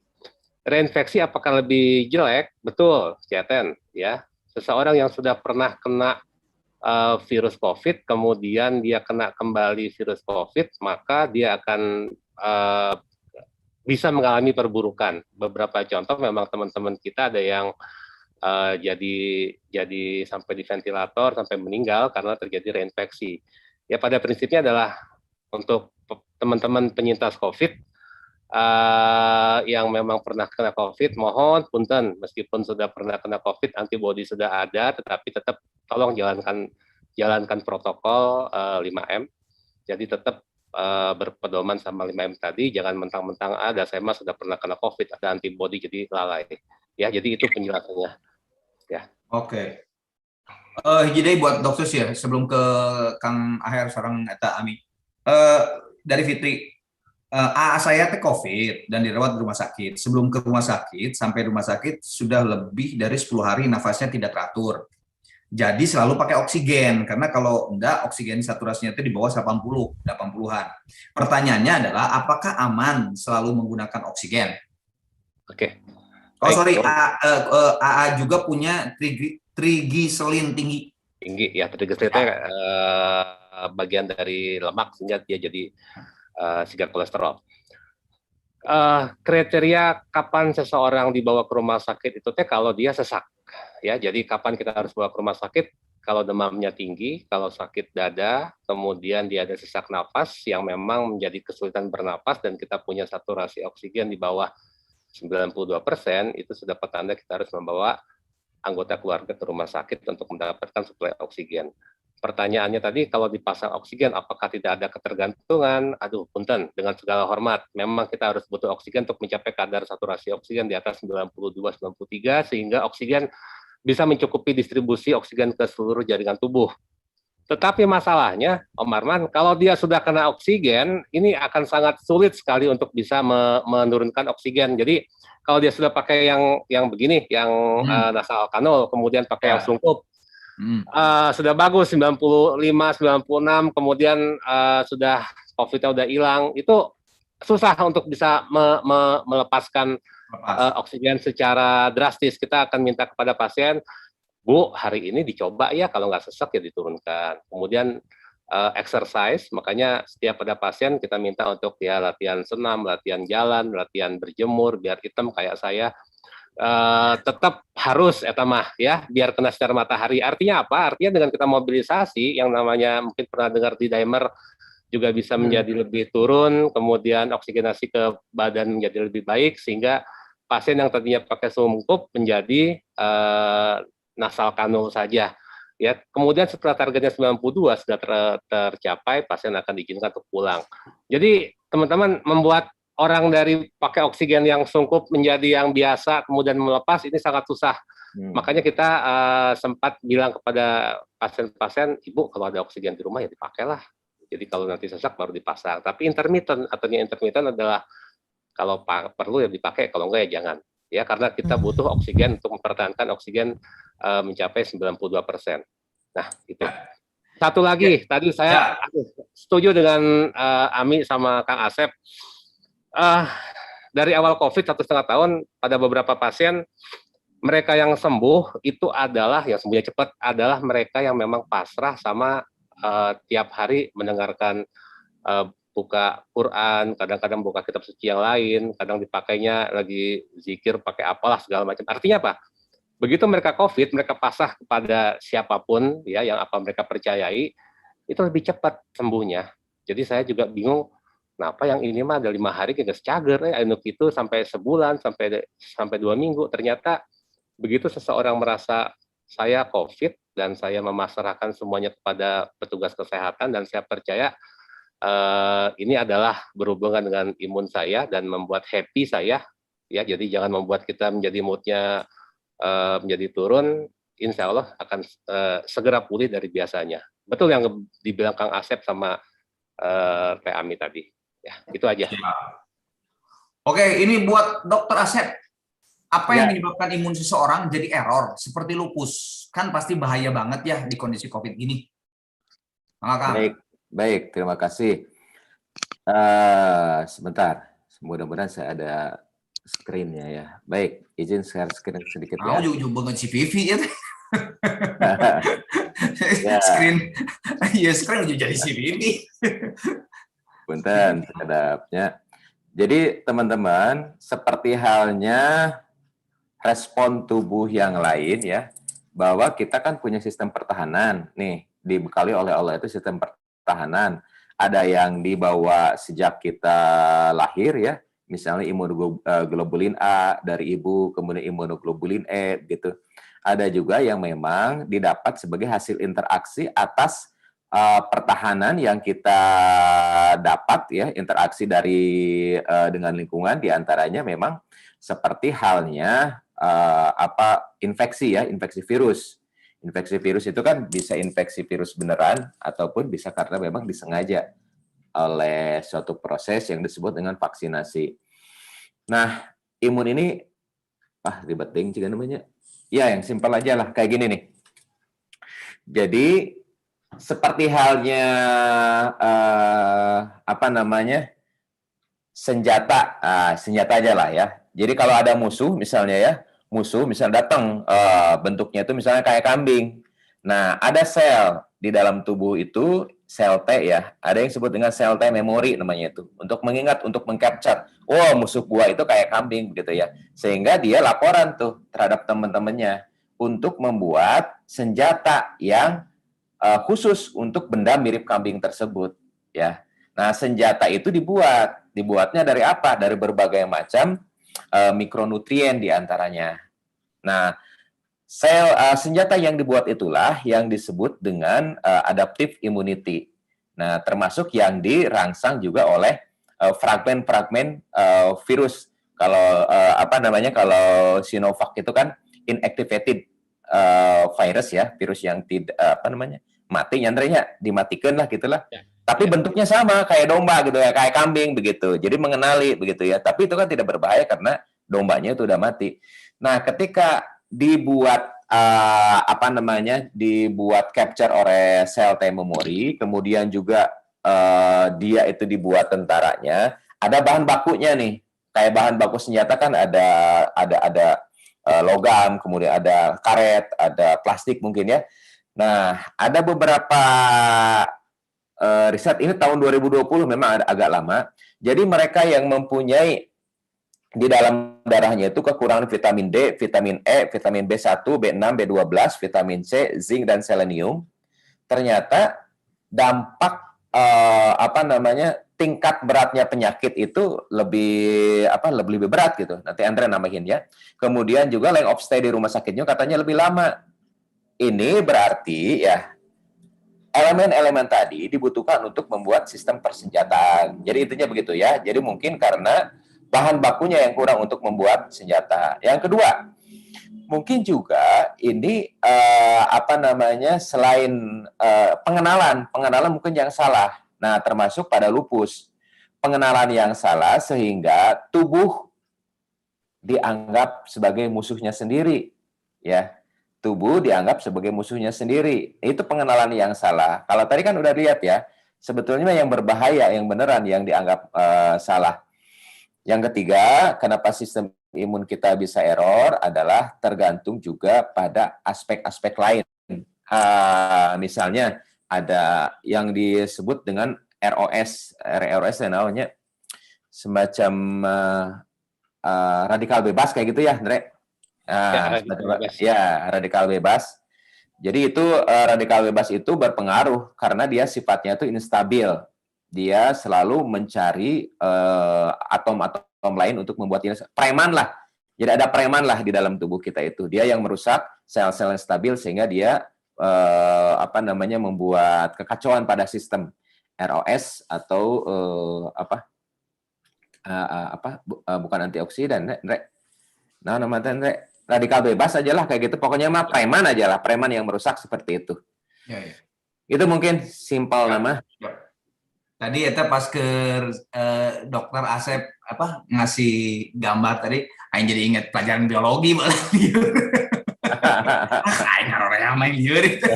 Ya, matanya ulah lama-lama ting ditampilkan bisnis menurunkan imun turun.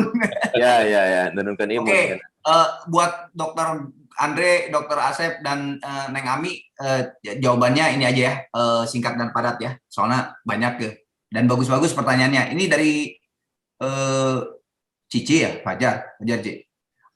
Buat dokter Ami, buat Ami, psikolog Ami dan dokter Asep, bagaimana cara yang lebih baik untuk mengembangkan hormon-hormon ini? Pakai cara alami kah atau digunakan obat-obatan? Atau jika cara alami gagal, terpaksakah digunakan obat-obatan? Cok, Ami heula tuh. Oke.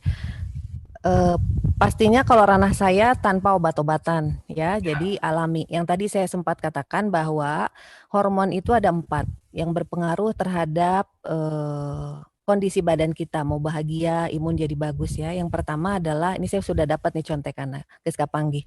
Dopamin. Dopamin itu jadi lamun geus umur 50 tahun kieu mah meunangnya contekan menang. Tapi kelebihannya adalah gancang neangan contekan. Emang eta dokter akhir teu make contekan, sarua make. Pakai ge ngadadat nih Cuman karena geus iyalah jalurna ekspres, jadi kita cepat mencari contekan itu. Bener tuh, Dok Sus. Nah, yang pertama dopamin. Dopamin itu adalah reward chemical. Jadi didapat dari makan enak, tidur cukup, mandi air hangat. Ya, itu hormon untuk meningkatkan hormon dopamin. Yang kedua adalah oksitosin. Itu love hormone. Tadi yang seperti saya bilang, sharing, sentuhan fisik, eta penting. Kade omatnya, eta tidak hanya fisik, mangga dilajengkeun sesuai dengan imajinasi masing-masing euy. Tidak untuk kamu, tidak untuk kamu ya. Kamu kan lagi jomblo. Dia teh jomblo oge nih. 2 bulan. Ah, gitunya. Eta man masih kena aya engsel panto. Iya, tas sentuhan ieu tah. Aya panto ucing boleh.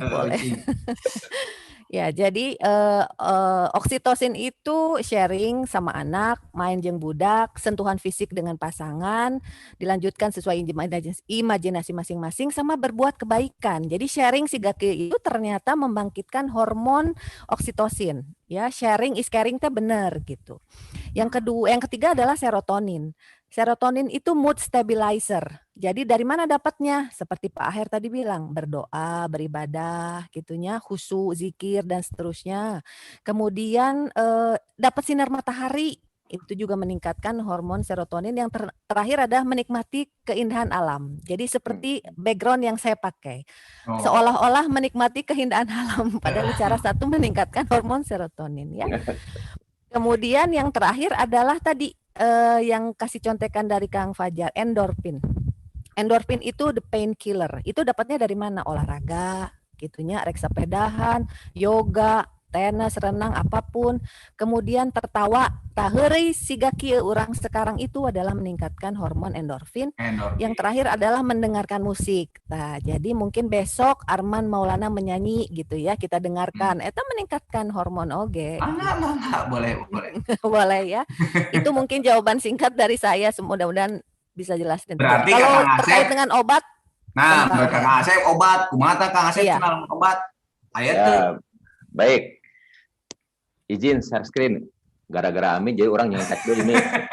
Iya memang kudu gitu daripada orang salahnya. Tapi nyonteknya gancang bener Mi. Iya, zaman Google. Baik, ini contekan saya ya.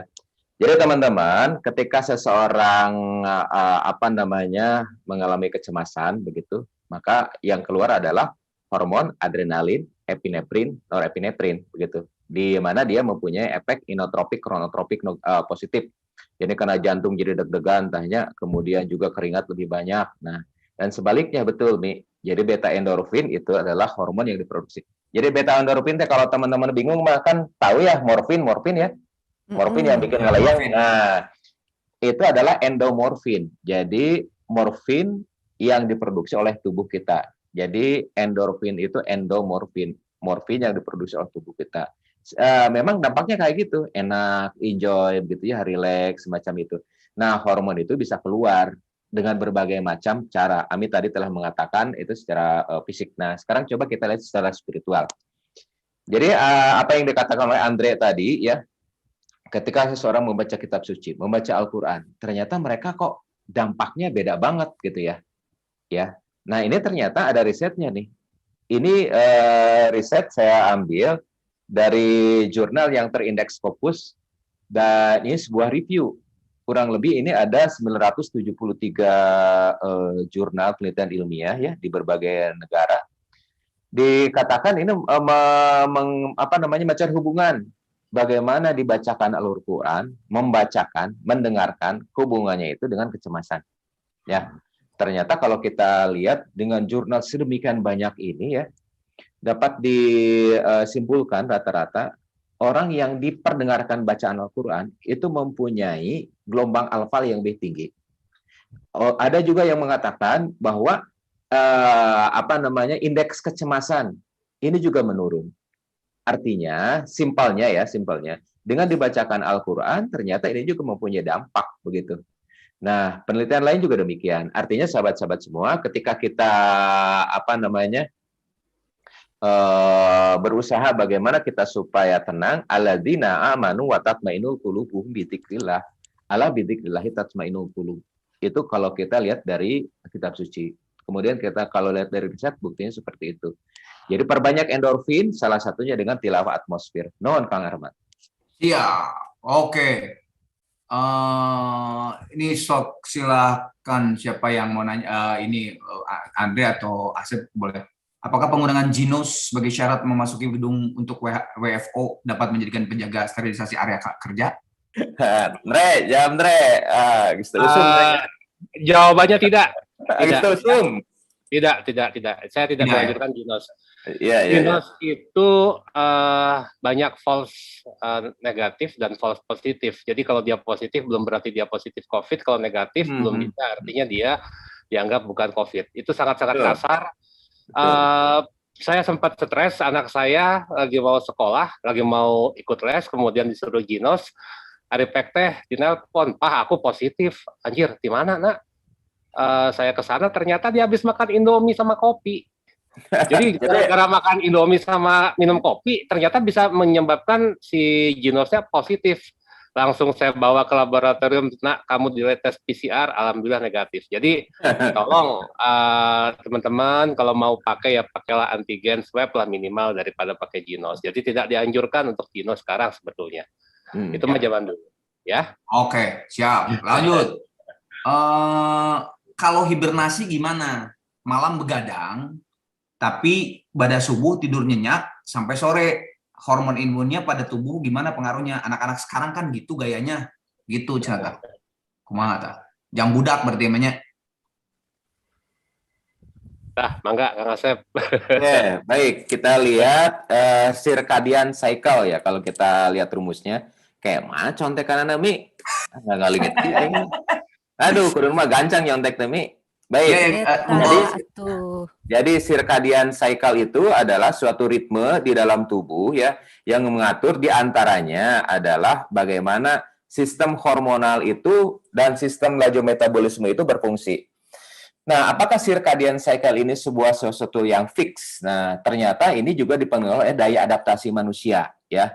Jadi ketika dia mengalihkan malam itu menjadi siang, siangnya menjadi malam, maka dalam 14 hari dia akan mengalami daya adaptasi, dan selama adaptasi itu biasanya timbul keluhan, nyeri kepala, pusing, dan sebagainya. Tetapi, andai kata dia sudah beradaptasi, misalnya para pekerja malam, ya apa Andre, pekerja malam, nih, orang sok kerja malam, kan Andre?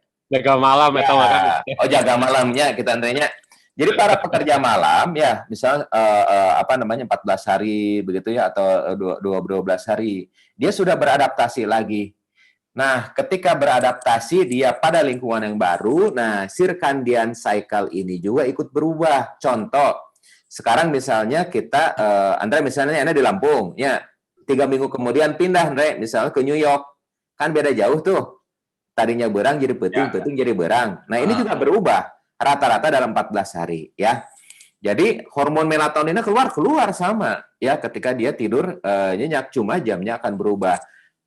Pertanyaannya, apakah ini bisa berpengaruh terhadap kesehatan? Selama dia bisa beradaptasi, kemudian juga jumlah tidurnya cukup, kemudian tidak ada faktor lain, itu sebetulnya bisa beradaptasi, menyesuaikan diri lah intinya begitunya. Ya, ya, Ya. betul. Ini ada pertanyaan bagus nih buat Gondre mungkin. Saya belum divaksin karena saya alergi obat. Jadi rada parno dari Veti nih ya. Saya belum konsultasi sih. Kumaha sarannya dok? Karena apa namanya? Ka rumah sakit sararieun cenah. Nuhun dok. Eta vaksin berefek nggak sama yang alergi obat? Silakan. Oke. Ya, baik. Vaksin ini teh sekali lagi bukan obat, teman-teman. Ya, ya. Jadi vaksin ini kan suatu partikel dari biologi virus yang bisa dimatikan atau dilemahkan. Jadi secara medis ini bukan obat, tetapi si vaksin ini mempunyai pembawanya. Nah, ini yang bisa menyebabkan alergi. Ya, jadi mohon teman-teman kalau teman-teman mau divaksin itu sebelum divaksin itu kalau dulu ada 4 meja, sekarang ada 2 meja. Bapak Ibu, teman-teman sejawat atau sekalian akan ditanya dulu punya sakit apa sebelum dilakukan vaksin.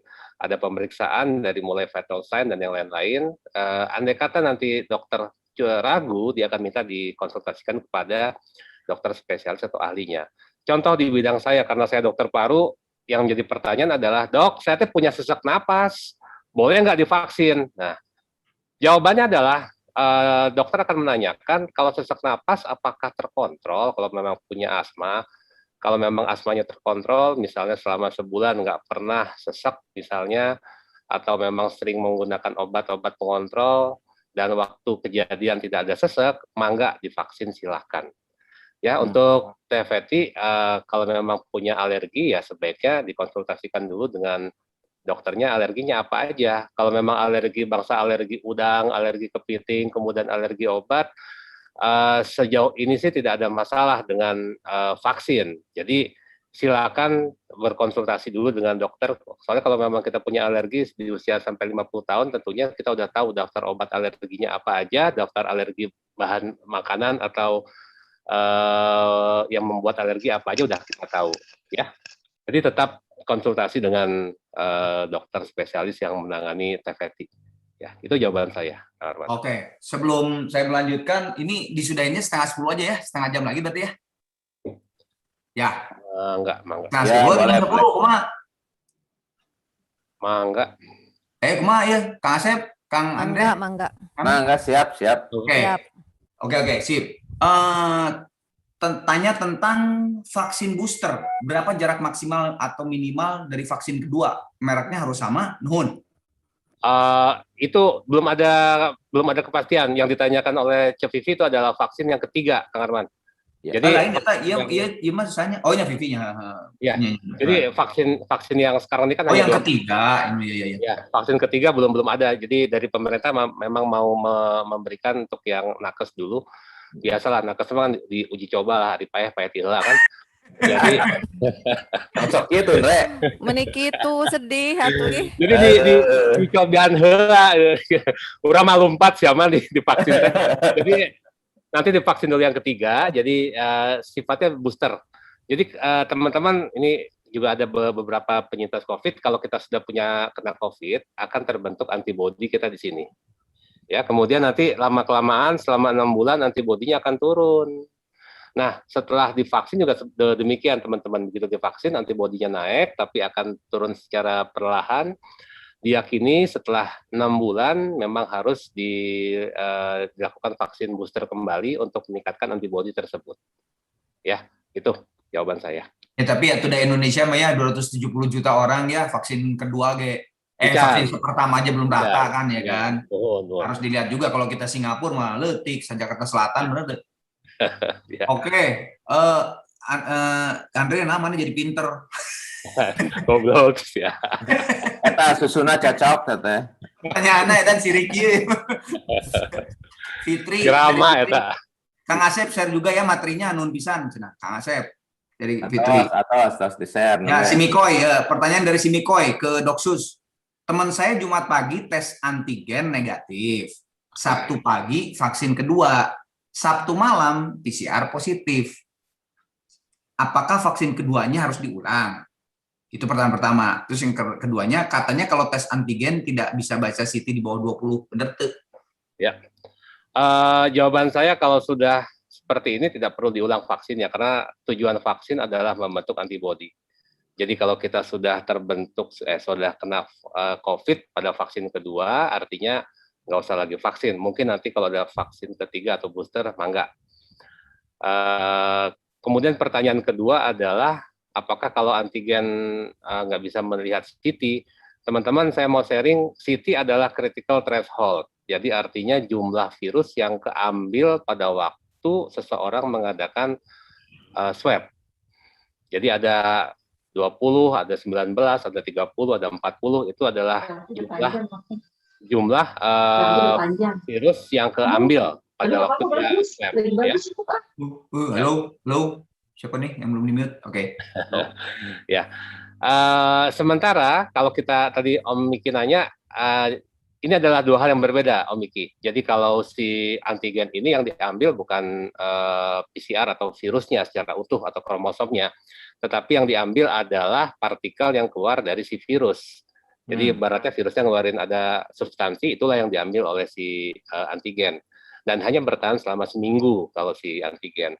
Jadi nggak bisa kita menentukan apakah CT-nya 20 atau CT-nya 30 dari antigen, karena antigen hanya melihat positif atau negatif.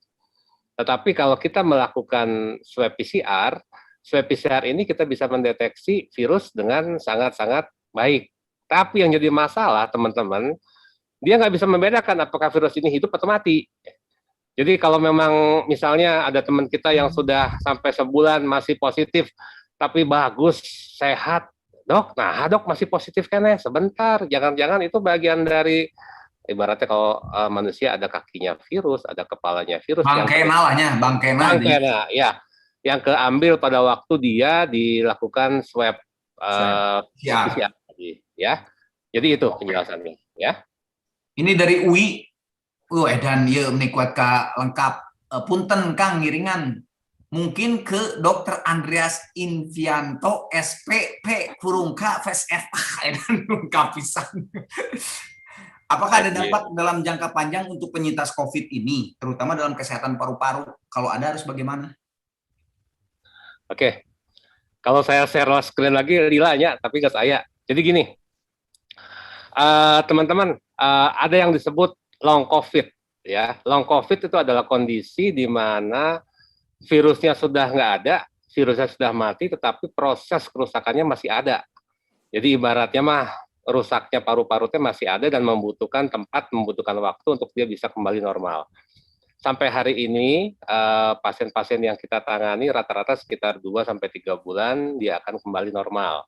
Ya, jadi ada 1-2 pasien yang di paru-paru, di bagian paru, meskipun dia sudah negatif, tetapi setelah 2 bulan masih ada bekasnya.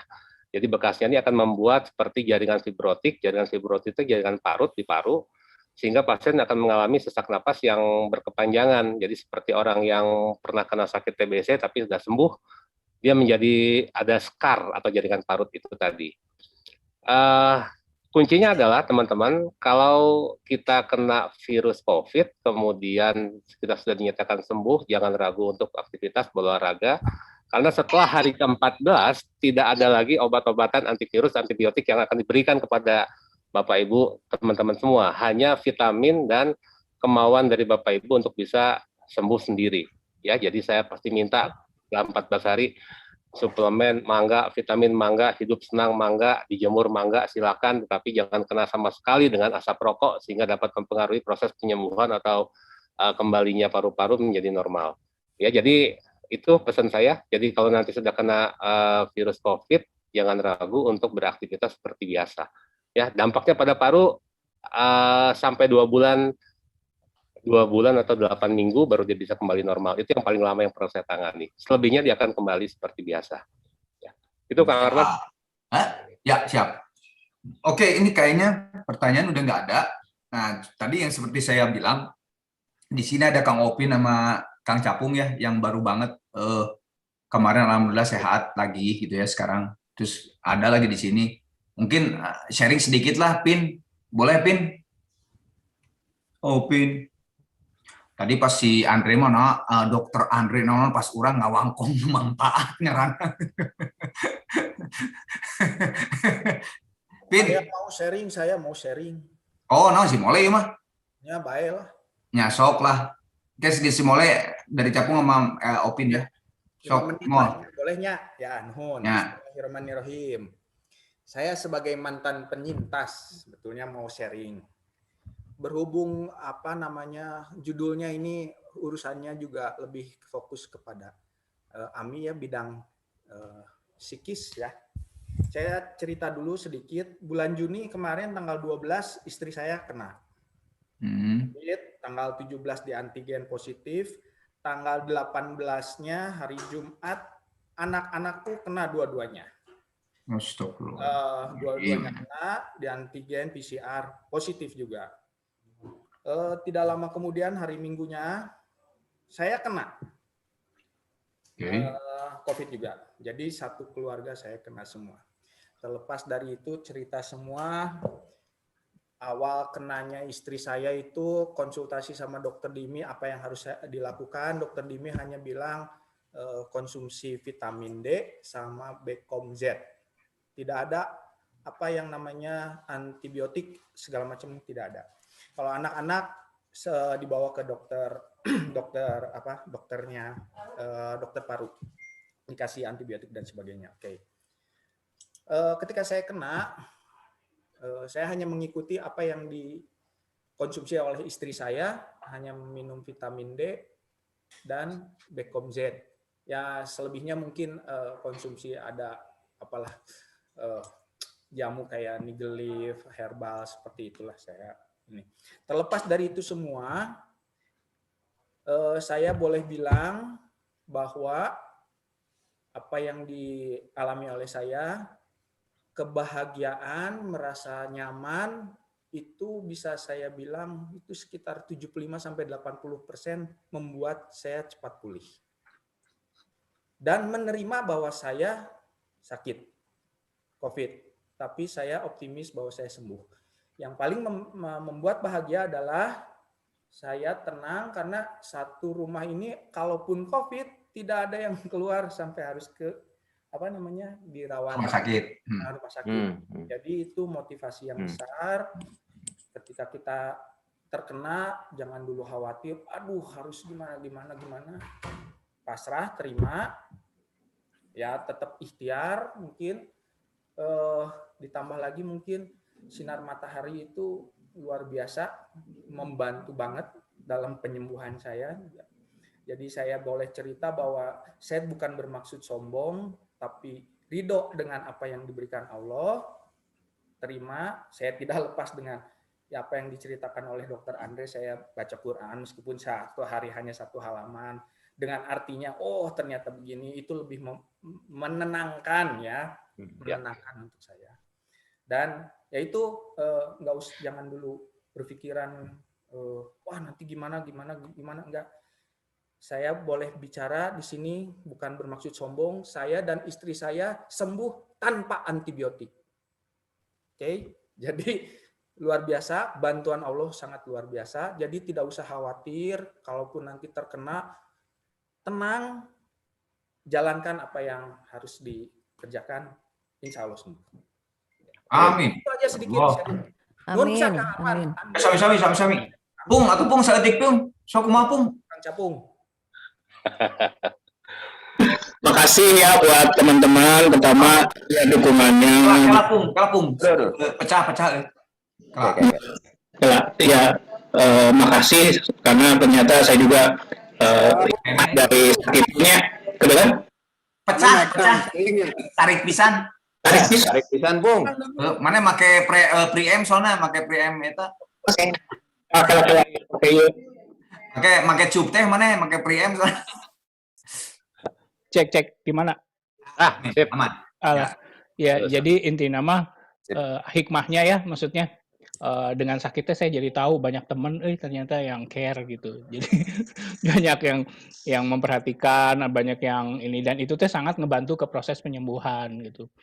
Terus ya waktu di sana sih memang ya ujian mental. Jadi memang kalau aku rasain kalau si COVID ini teh ternyata faktor mentalnya teh edun lah gitu, maksudnya dibanding si fisiknya, si mentalnya. Jadi saya kan kita pernah merasakan sakit ya, flu atau apapun penyakit. Tapi kalau yang ini COVID mah asli faktor mental yang kena lebih kuatnya itu. Jadi memang betul dalam menghadapi ini tuh kita mesti mental kitanya harus ini gitu, harus kuat gitu. Saya yang nolong itu justru bukan hal-hal yang apalah yang aneh, tapi justru musik. Jadi pas saat terakhir saya tuh ranjang 1, ranjang 2 itu dua-duanya sudah innalillahi selama sewaktu seminggu gitu dirawat itu. Jadi ngerasain sendiri bagaimana kita kenal orang, terus orang itu makin buruk, terus dilarikan ke ICU. ICU, Jadi ya, jadi ngerasa banget gitu buat apa? Ya ampun, nyawa kita tuh cuman segini ya, cuman sebatas kemampuan kita dalam apa namanya itu saturasi tadi gitu. Balik lagi kita mau orang seperti apapun gitu, mau kaya mau miskin mau apa, itu teh ujung nama kan saturasi mana sabaraha gitu ya. Balik deh ke situ gitu. Jadi semuanya, dan akhirnya yang menolong itu adalah betul kita menerima gitu. Oh ya, kita teh sakit, ya sudahlah, pasrah gitu. Toh kita sudah di rumah sakit, kita sudah mendapat pengobatan. Tapi yang sangat ngebantu buat saya pribadi ya gitu, satu adalah dukungan teman-teman gitu. Si semangat teman-teman itu saya kerasa banget gitu, ngebantu kita itu, ngebantu tadi itu naikin imun. Terus yang kedua, saya pasang headphone dengerin musik itu teh asa ini ya, kembali gitu. Yang tadinya nyawa teh geus rek pasrah gitu, bye bye. Terus asik kan terjadi ya, balik deui. Nah itu yang nolong. Siap, nun pisan Kang Capung. Oh, satu lagi. Ada pesan sponsor gitu. Jadi saya sembuh teh sebetulnya karena saya punya istri psikolog, jadi luar biasa. Gitu. Jadi lamun ini pertanyaan orang kieu, Pung. Jadi lamun ante boga istri psikolog, ngangan istri deui nu psikolog. Benar. Harus yang bisa menasehati lah intinya mah gitu. Sangat mendukung gitunya. Jadi mun suamina geus rek pasrah, enak aja pasrah tong paeh ti heula woi gitu. Juga gitu. Bayaran heula utang. Bayaran enggak bisa maneh kudu balik deui. Nah, juga gitu. Jadi intinya harus Pung, psikolog lain psikiaternya. Nah, psikolog. Nuhun lah gitu aja.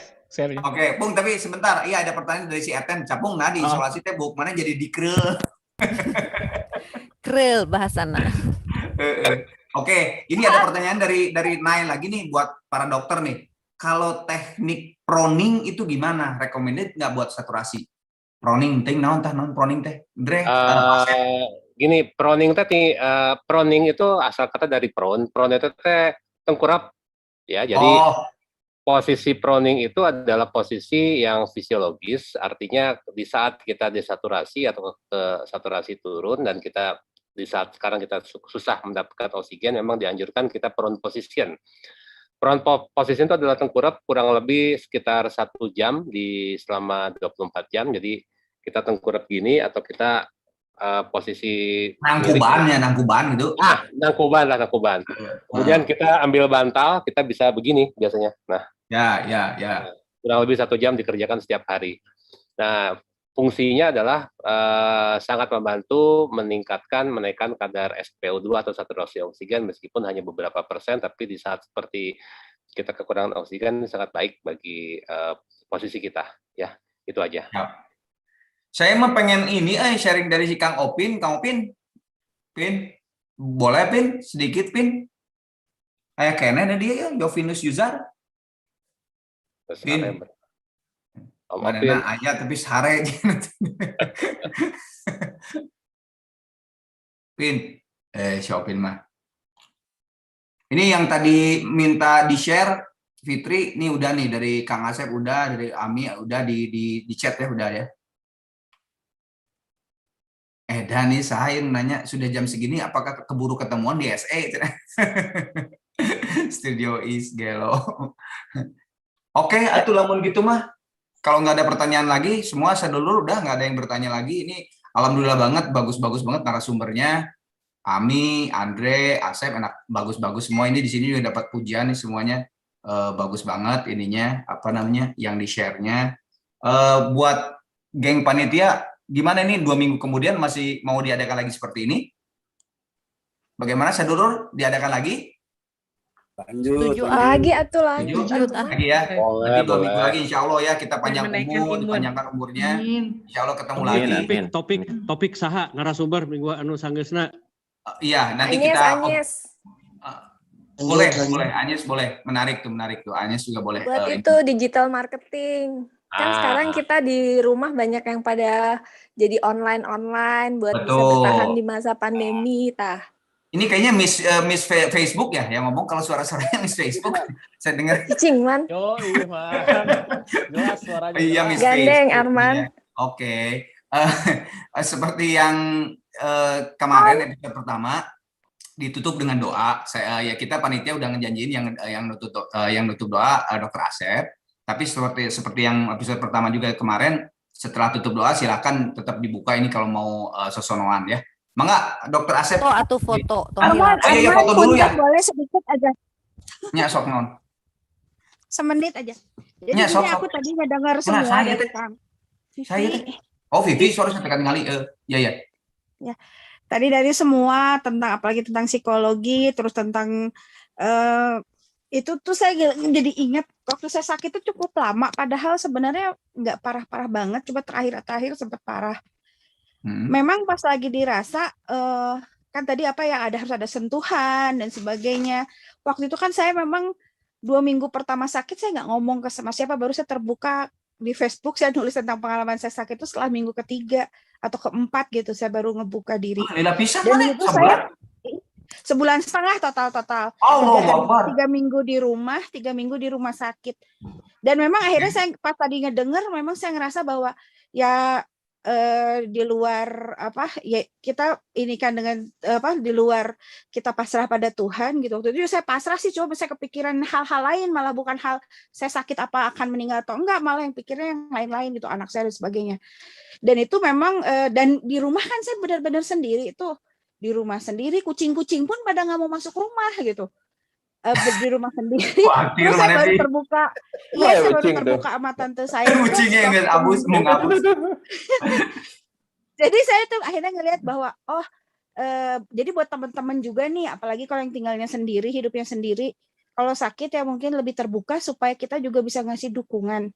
Dan kita juga kalau ada teman-teman yang memang ternyata dia sendiri gitu, kita harus mungkin entah ngasih dukungan apa gitu, misalnya Arman nyanyi atau kita nyanyi rame-rame kirimin, itu cukup ngehibur loh sebenarnya gitu.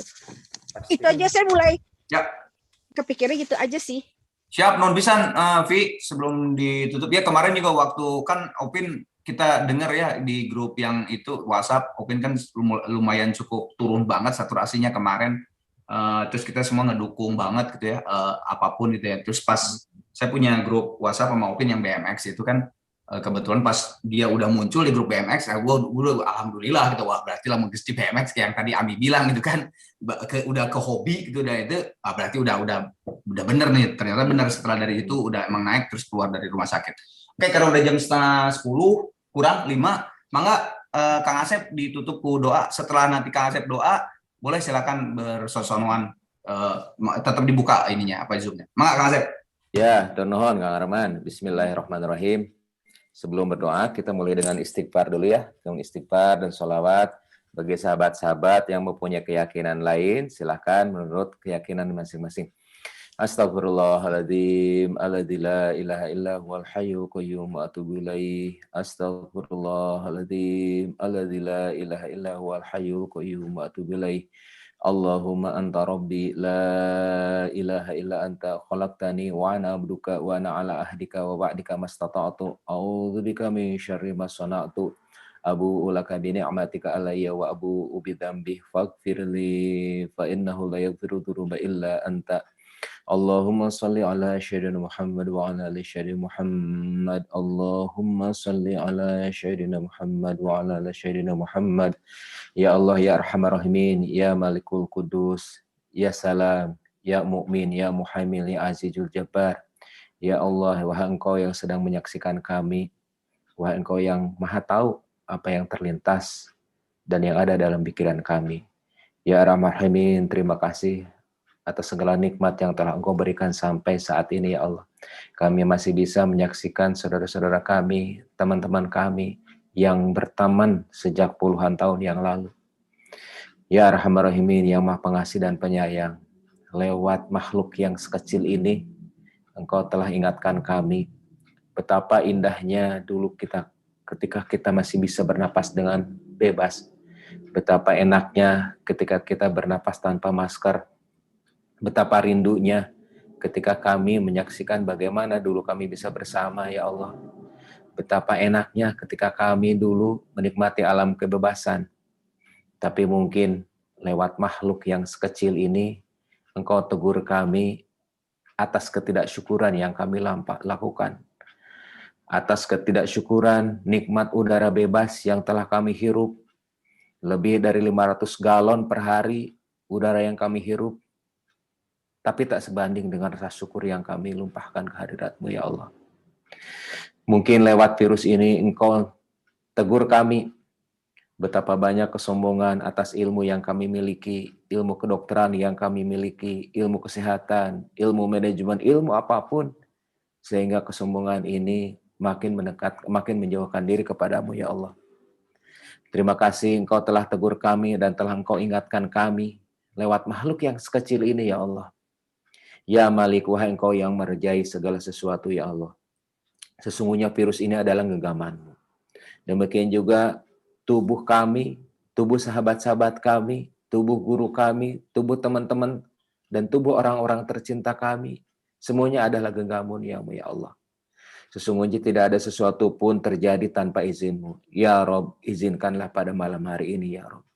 Cabut segala penyakit-penyakit yang menimpa sahabat-sahabat kami, orang-orang tercinta kami, orang-orang dekat dengan kami, ya Allah. Ya Arhamar Rahimin, ya Salam, wahai Engkau yang memberikan keselamatan, ya Allah. Sesungguhnya kami tidak tahu di mana virus itu berada. Sesungguhnya kami tidak bisa menyaksikan. Tapi sesungguhnya Engkau yang memberikan keselamatan, ya Allah. Ampuni dan lindungi kami, ya Rob. Selamatkanlah kami dari ancaman musibah ini, ya Rob. Ya Malikul Qudusus Salamun Mu'minul Muhaimin Azizul Jabbar Al-Mutakabirul Khaliqul Bari'ul Musawwirul Qahhar Wahhabur Razak. Ya Allah, wahai Engkau yang melimpahkan rezeki kepada kami, ya Rob. Limpahkan juga kepada rezeki kepada sahabat-sahabat kami yang mungkin pada saat ini ada keterbatasan, ya Allah. Andai kata ada sahabat-sahabat kami mungkin yang selama pandemi ini terganggu, ya Allah, jalan rezekinya bukakan, ya Allah. Andai kata rezekinya masih jauh, dekat, ya Allah. Andai kata rezekinya masih di dalam bumi, keluarkan, ya Allah. Andai kata rezekinya masih di atas, masih di langit, turunkan, ya Allah. Andai kata rezekinya masih kotor, ya Allah, sucikan, ya Arhamar Rahimin. Wahai Engkau yang menyaksikan, wahai Engkau yang menakdirkan, sesungguhnya segala sesuatu itu terjadi atas izin-Mu, ya Allah. Maka jangan izinkan tubuh-tubuh kami, tubuh orang-orang tersayang di antara kami, tubuh anak-anak kami, tubuh orang tua kami, jangan Kau takdirkan terkena wabah dan bala ini, ya Allah. Jika ada kesalahan, jika ada keteledoran kami dalam mensyukuri nikmat-Mu, ampun, ya Allah. Mudahkanlah pada malam hari ini, Engkau dengarkan doa-doa kami. Ya Arhamar Rahimin, kami nyadar banyak sekali ketidaksyukuran yang kami lakukan. Cukup, ya Allah. Engkau angkat wabah dan musibah ini. Wahai Engkau yang menyaksikan, sesungguhnya kami ingin ikut bersama lagi, ya Allah. Ikut bersama, ikut kumpul. Kemudian ingin kami menikmati kebebasan-kebebasan. Semoga kebebasan itu bisa kami teguk kembali. Ya Arhamar Rahimin, ya Malik. Saat ini ada banyak saudara-saudara kami yang sedang terbaring. Mungkin ada yang sedang menunggu suplai oksigen. Mungkin ada yang menunggu di ruang-ruang IGD. Atau mungkin yang saat ini sedang cemas berada di ruang ICU. Yang sebelah kiri kanannya itu meninggal, ya Allah, berikanlah mereka ketenangan, ya Rob. Berikanlah mereka kedamaian, ya Rob. Sembuhkanlah sahabat-sahabat kami. Ya Rahman Rahimin, Engkau telah panggil beberapa di antara sahabat-sahabat kami. Beberapa dari orang tua kami. Beberapa dari orang-orang tercinta kami, ya Rob. Jadikanlah mereka syahid sebagaimana Engkau janjikan.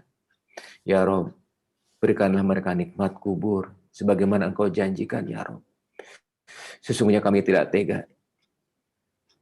Tidak tega. Jika seandainya ada di antara sahabat-sahabat kami yang telah mendahului kami, bahkan orang tua yang saat ini mungkin sedang ada dalam azab-Mu, ya Allah. Bebaskan dari azab kubur, ya Rob.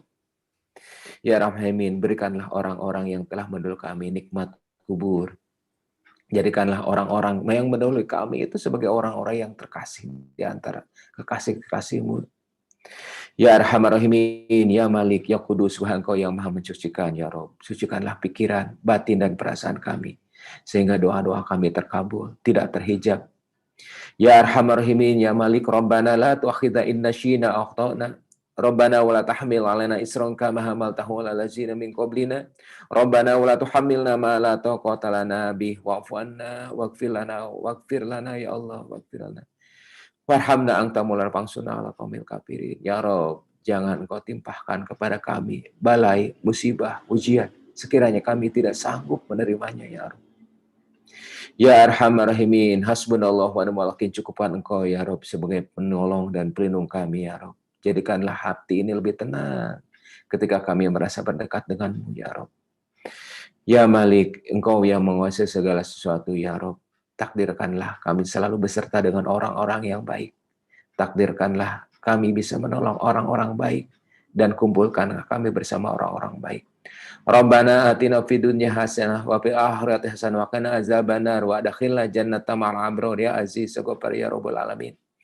Rabbana la tuzigh qulubana ba'da idh hadaytana wa hab lana min ladunka rahmah innaka antal wahhab. Ya Rabb, jangan Kau cabut kembali nikmat hidayah yang sampai saat ini kami rasakan. Jangan Kau cabut kembali nikmat iman yang sampai saat ini kami rasakan. Ya Syafi, Ya Syafi, tolong ya Rabb, berikanlah kami kesehatan, berikanlah kami kesembuhan. Cukupkan Kau sebagai penolong kami. Rabbana dhalamna anfusana wa illam taghfir lana wa tarhamna lanakunanna minal khasirin. Rabbana atina fid dunya hasanah wa fil akhirati hasanah wa qina azabannar. Fi barakatil umul Quran Al-Fatihah. Bismillah. Ya kan. Nuhun Kang Arman. Assalamualaikum warahmatullahi wabarakatuh. Waalaikumsalam warahmatullahi wabarakatuh. Nuhun pisan Kang Asep. Alhamdulillah acaranya selesai juga setelah 2 jam ya, 2 jam. Tapi yang catatan sebelum ditutup oleh panitia ngupat ini, saya sih senang sekali ya karena ternyata biasanya kita ketemuan kayak gini tuh reunian ya, reunian juga berapa tahun sekali gitu. Tapi ya ini ya berkah di dalam pandemi ini ada yang merasa kayak rugi lah atau protes apa segala, tapi ternyata semuanya tuh justru semakin banyak berkah yang kita dapatkan. Kita sekarang tiap 2 minggu malah bisa ketemu kayak gini, kayak reunian walaupun jauh gitu ya, dilihat di handphone masing-masing lah, di komputer masing-masing. Tapi ini belum pernah terjadi sih ya, satu angkatan kayak begini gitu bisa 2 minggu ngobrol kayak gini. Mudah-mudahan dengan adanya ngupat ini nanti kita juga kesananya bukan hanya ngobrolin masalah pandemi ini, tapi mungkin ada tema-tema yang menghibur, tema-tema yang memang tadi bagus tuh ini ya Yuni, mungkin minggu depan salah satu narasumbernya Agnes, yang sekarang kan banyak mungkin dari teman-teman kita juga jadi UMKM dan sebagainya dari digital, dari dunia digital gitu. Jadi nuhun pisan saya dulur, silakan Mbak Desonan, wabillahi taufiq wal hidayah, wassalamualaikum warahmatullahi wabarakatuh. Ya, nuhun Kang Arman, Dokter Andre. Waalaikumsalam, hatur nuhun sadayana. Oh, mangga ta, main foto heula atuh. Ya foto ya, foto. Jadi foto ya. Dre, sing ganteng Dre, dek dipoto Dre. Pose terbaik Dre. Dihitung. Jadi saat Napi atau jadi Nap. Oh si Napi. Nap mana ta mic-na. Sok hitung mana? Gitu, kela. Bisa ngitung. Satu. Sep, urang mah Pin heran satu mana ya. ngadoa sepanjang itu si Andre can 1, kaduruk. 2, 3. Ya Om Rama, mudah-mudahan semua dapat hidayah. Nah, mana mah napi mana mah 1 2 3 di foto lah. Kumaha sih? Om Rama. Udah semua. Andre. 1, 2, kira. Sin 1, 1, 2, 3. 2, next. Halaman 2.